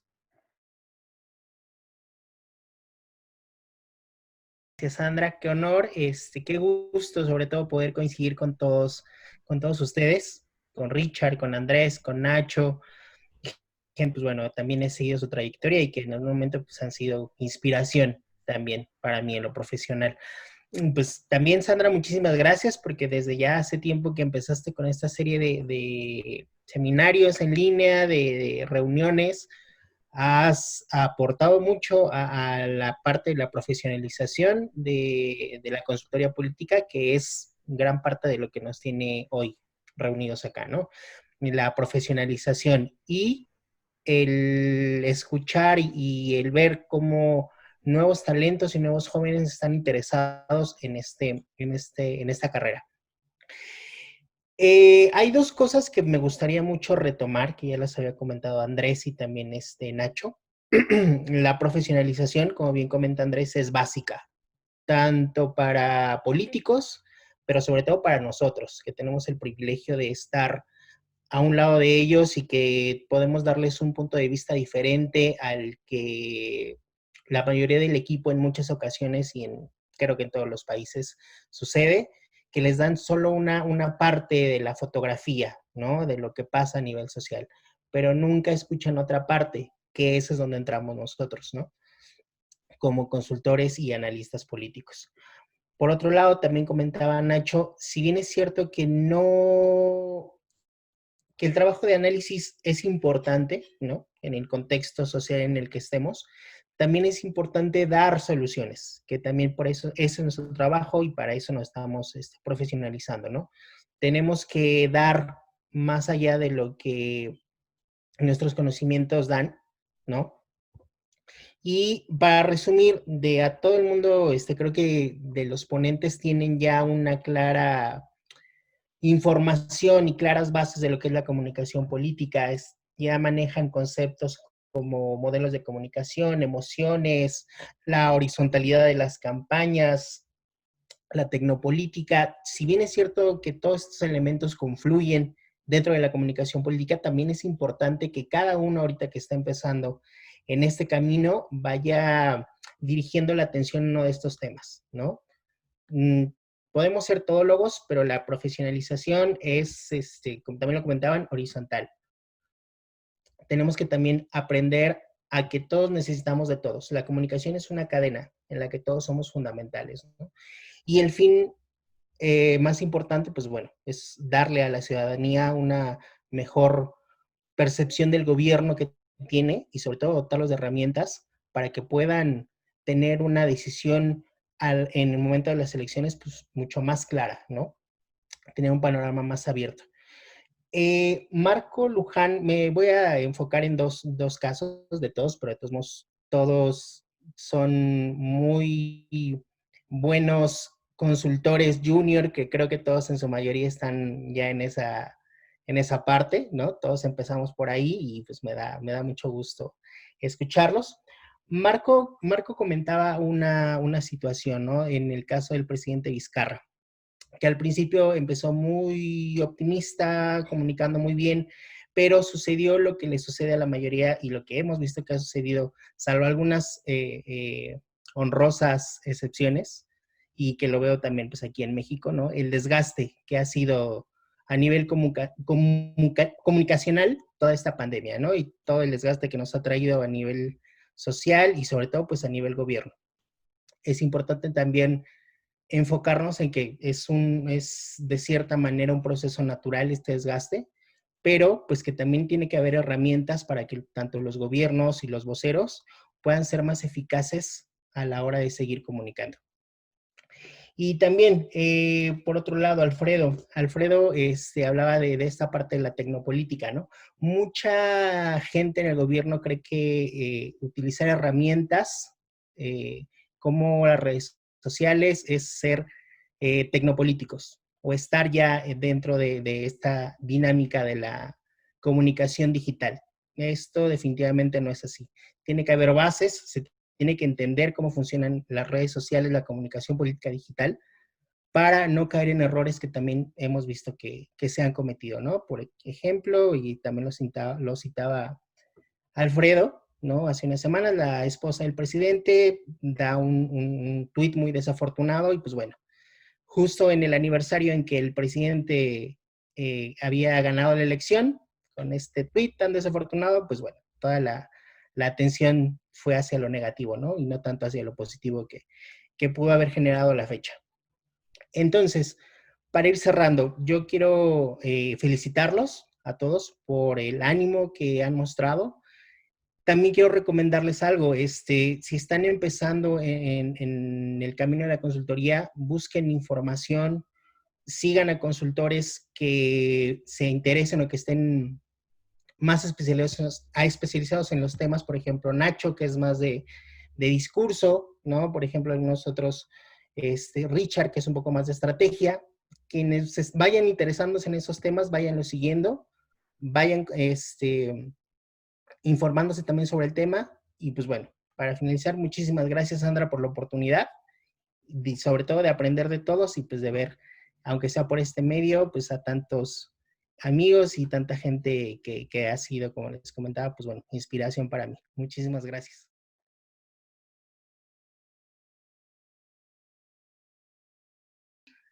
Bueno, Ana, la quiero felicitar. Me pareció espectacular el punto que dio sobre contratar a personas que estén especializadas en el tema de la comunicación política. Generalmente los líderes no tienen esta noción y después se preguntan por qué fallan, cuando no tienen a los especialistas indicados. Así que, Ana, ahí buena observación, te felicito. A José de Perú, igual lo felicito porque igual tiene una excelente observación sobre el manejo de las emociones. Generalmente los líderes no llegan a controlar la inteligencia emocional. Y ahora se está viendo, así que felicito a José por esa observación. A Luis de México, igual lo felicito por la observación sobre la creación de KPIs. Generalmente casi nadie analiza a los votantes. O sea, generalmente casi todos los que se van a candidatear no, de alguna manera no analizan al votante, creen que van a salir, pero no salen por la no creación de encuestas o la evaluación del votante. En cuanto a Iván, esa observación que me gustó sobre la profesionalización de la política. Bueno, hay que verlo en Latinoamérica, la profesionalización de la comunicación política está bastante al debe. Así que ahí tenemos una oportunidad. Y esa es la oportunidad que nosotros estamos creando. Es fascinante. Alfredo, nuevas utilizaciones de canales de comunicación. Y la otra observación que me gustó sobre la seguridad cibernética. Nos alejamos, o sea, nos estamos acercando cada vez más al área de las tecnologías, las TIC, y ya no, el votante ya no va a ir a sufragar a algo tan tradicional como la urna, sino que vamos a hacerlo todo a través del celular o a través de un dispositivo tecnológico. Hacia allá nos acercamos y hacia allá vamos. A Marco, tengo que felicitar igual sobre la administración estratégica de la comunicación política, esa observación es bastante interesante. Generalmente casi ningún líder puede controlar estratégicamente la comunicación. Bueno, que tiene que tener buenos asesores que lo guíen. Y eso hay una negligencia ahí por parte de la comunicación política. En cuanto a Luis de Perú, igual cabe destacar, me gustó esa diferenciación entre comunicación electoral y comunicación gubernamental. Generalmente casi todos los líderes, una vez asumido el poder, se olvidan de la comunicación gubernamental, porque luego el votante se pregunta, oye, ¿qué está haciendo a la persona que se escogió? Hay un debe por parte de la comunicación política. A Camila de Perú, igual me gustó esa parte que señaló sobre los mensajes claros hacia el ciudadano. Generalmente se envían mensajes, pero el ciudadano no los logra entender o no los logra capturar porque el mensaje que se está enviando es muy complejo. Y esto hace que se le dificulta al ciudadano poder entender el mensaje. En cuanto a Carmelo de Puerto Rico, me gustó el tema de la concordancia de los mensajes que están transmitiendo. Generalmente el líder envía una información, pero se está haciendo otra. Y esto generalmente genera una confusión por parte del ciudadano. El ciudadano se pregunta, oye, pero esta persona envió un mensaje, pero no está haciendo otra cosa. Y esto generalmente es una de las falencias que tienen los líderes políticos. Esta es mi crítica y los felicito. Espero que todos sigamos hacia el mismo son y, o sea, apoyar y hacer un llamado a todos los consultores políticos a llamar a asesorar a líderes que verdaderamente quieran contribuir al ciudadano y no a algunos que vengan a saquear los municipios, los países, porque todos vemos los resultados. Vemos la corrupción, lo que genera la corrupción, delincuencia, narcotráfico, y eso afecta ¿a quién? A nosotros y a los ciudadanos. Nosotros supuestamente queremos que nuestros ciudadanos sean felices, necesitamos crear una convivencia en la cual todos podamos vivir en un bien común. Y por eso hago el llamado a los futuros consultores políticos a asesorar a personas que verdaderamente tengan las cualidades para poder liderar. Eso más que nada, más allá del dinero, o sea, no corrompernos. Generalmente casi todo, de alguna manera, disculpando la expresión, se prostituyen por dinero y vemos el daño inmenso que estamos provocando a nuestras propias naciones. Y después nos preguntamos por qué nuestras naciones están así, cuando nosotros mismos somos los que asesoramos a personas que no deberían estar en su puesto.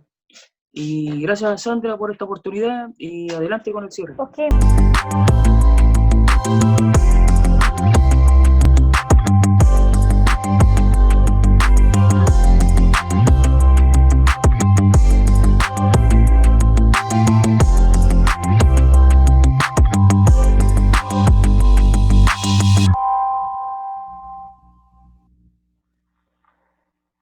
Bien, comentarles brevemente y antes de poder cerrar este interesante foro que, dicho sea de paso, al inicio dudé un poco en hacerlo porque dije son muchísimos, cuánto tiempo les damos, los comentaristas van a tener la, digamos, intención de quedarse todo este tiempo, pero ciertamente ha sido muy productivo, ha sido bueno, ha sido, digamos, un placer escucharlos y esa es la idea, un poco también del Congreso, desde el Perú y con la marca propia, poder generar este primer Congreso Mundial de Marketing y Comunicación Política justamente en aras de profesionalizar la misma y obviamente contribuir con la gobernabilidad que tanta falta nos hace.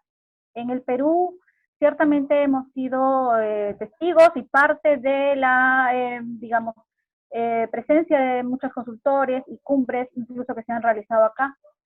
Pero de pronto queremos, como iniciativa propia, empezar de casa haciendo una en esta etapa de pospandemia. Va a ser eminentemente virtual. Vamos a contar con más de 30 ponentes del mundo. Y esto va a 3, incluso estamos pensando alargar a 3 días 30, full time. Va a quedar las ponencias grabadas de las 45 hasta 50 horas académicas. Vamos a lanzar la primera revista en comunicación política también en estos tiempos. Y algunos de los comentaristas que están ya, que forman parte del primer congreso, les voy a dejar acá en el chat la página para que puedan registrar su participación. Sí tiene un costo, es bastante accesible porque hay que pagar toda esta gestión de diseño, de plataformas y etcétera, pero lo hemos querido hacer de una forma, digamos, muy accesible, sobre todo para la gente del Perú y las regiones, ¿sí? Dicho esto, quiero agradecer a Richard Tapia, a Marco Toribio, a Ignacio de Moya, a Oliver Bulnes, a Andrés Sharelo, a los 10 ponentes y a los 100 participantes inscritos en este foro. Les mando un cordial abrazo, un saludo afectuoso desde Perú. Sé que también por los inscritos están los papás de algunos de los ponentes, y está bueno que los apoyen, que los estimulen y que sigan los consejos de todos nuestros ponentes. Muchísimas gracias. Voy a habilitar el micrófono por si pueden reactivar, por si quieren emitir su saludo final. Dicho esto, muy buenas noches, gracias. Bien, primero quisiera agradecer a los comentaristas o a sus observaciones. Creo que en esta etapa o este proceso de aprendizaje, todo suma, pero también quisiera aclarar algunos temas, una observación que me hizo su comentario de Ignacio de Moya. Cuando me refería a temas del occidente, me refiero a paradigmas y teorías de Norteamérica y de Europa que se utilizan acá en Latinoamérica y que no son acordes a la realidad. Entonces, si yo digo que hay que proponer nuevas teorías, hay teorías como de Paulo Freire, o propiamente dicho de Martín Barbero, o Miguel de Moragas, o Armand Matelar, que tienen unas teorías que son, sí, estudiadas en Latinoamérica y que son, o sea, no se utilizan. A eso me refiero. Y por otra parte, pues, agradezco su observación. Creo que para mí me suma bastante. Y de igual, en ese sentido también saludo y aplaudo a su participación de cada ponente hoy. Quiero agradecerte, Sandra, por esta invitación. Guerra y Poder es consultora política líder aquí en el Perú. Gracias por haber compartido este espacio también con todos ustedes, con mis compañeros, colegas de otros países. Y recibo con mucha alegría también los valiosos aportes de los distinguidos consultores políticos. Gracias a todos los presentes. Buenas noches desde Chiclayo, Perú.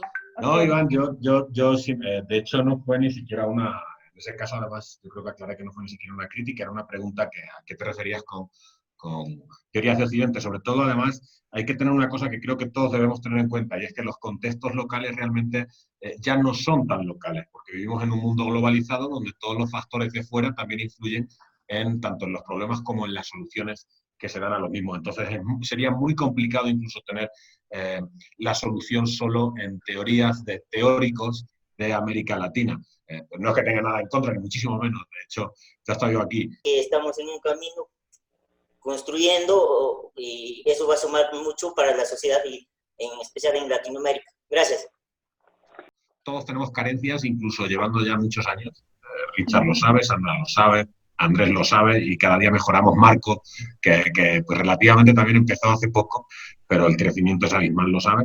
Entonces, igual, animarles a crecer, animarles, como decía Marco, a seguir a los especialistas, no a los todólogos. De esos sí, estrategas o o consultores todólogos, de eso sí huyan. No se puede ser maestro de todo. Cuando eres maestro de todo es aprendiz de nada. Entonces, o al revés, cuando eres aprendiz de todo eres maestro de nada, ¿no? Entonces sigan auténticos especialistas y a partir de ahí traten de empezar, también les voy a decir una cosa, traten de empezar a conformar los equipos entre ustedes mismos.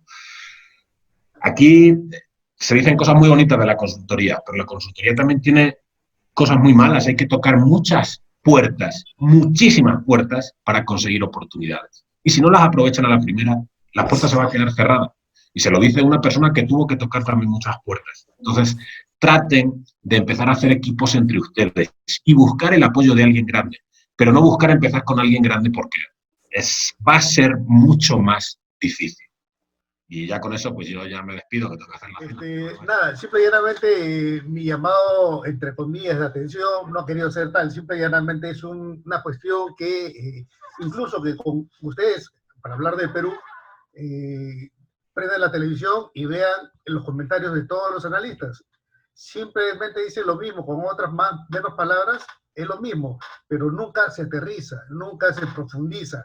Todo es epidérmico, todo va por lo suavecito, por el hablar, digamos, no enfrentarse y no pelearse con nadie y quedar bien con todos.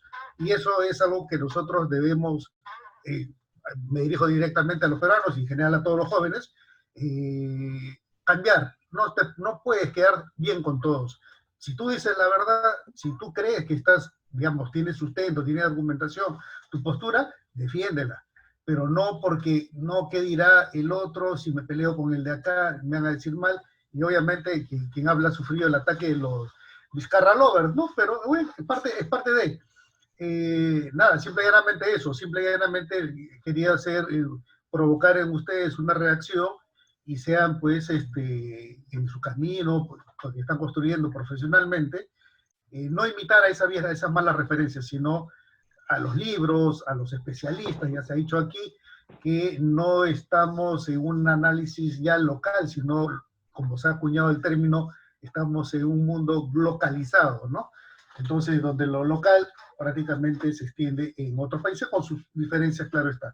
Pero eso, nada, adelante, y me da gusto que haya muchos peruanos jóvenes que están en distintas partes del país interesados en la comunicación política. Nada, adelante, y si gustan, este servidor está a sus órdenes. Cuando gusten me encuentran por las redes, y un gran gusto será poder estar compartiendo con ustedes en privado o cualquier comentario que quieran hacer.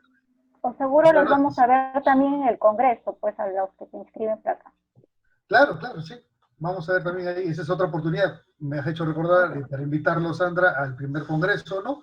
En aras de, digamos, que tengan ustedes un selecto grupo de consultores que nos acompañan, amigos, para que les puedan dar sus experiencias, sus conocimientos y su lectura de las diferentes realidades de los países en donde ellos se encuentran, donde ellos trabajan, y las realidades que ellos puedan, y anécdotas que puedan ellos poder transmitirles, ¿no? Esa es la idea. Creo que estos espacios nos sirven mucho a los jóvenes que estamos empezando.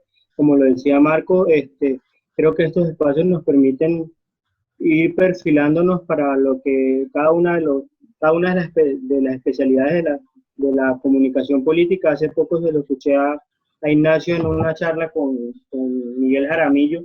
Creo que la consultoría ya dejó de ser esa de una sola persona, sino de un equipo, y que se debe respetar a cada persona que desarrolla una técnica o algunas herramientas en la consultoría. Y muchas gracias a todos por sus comentarios.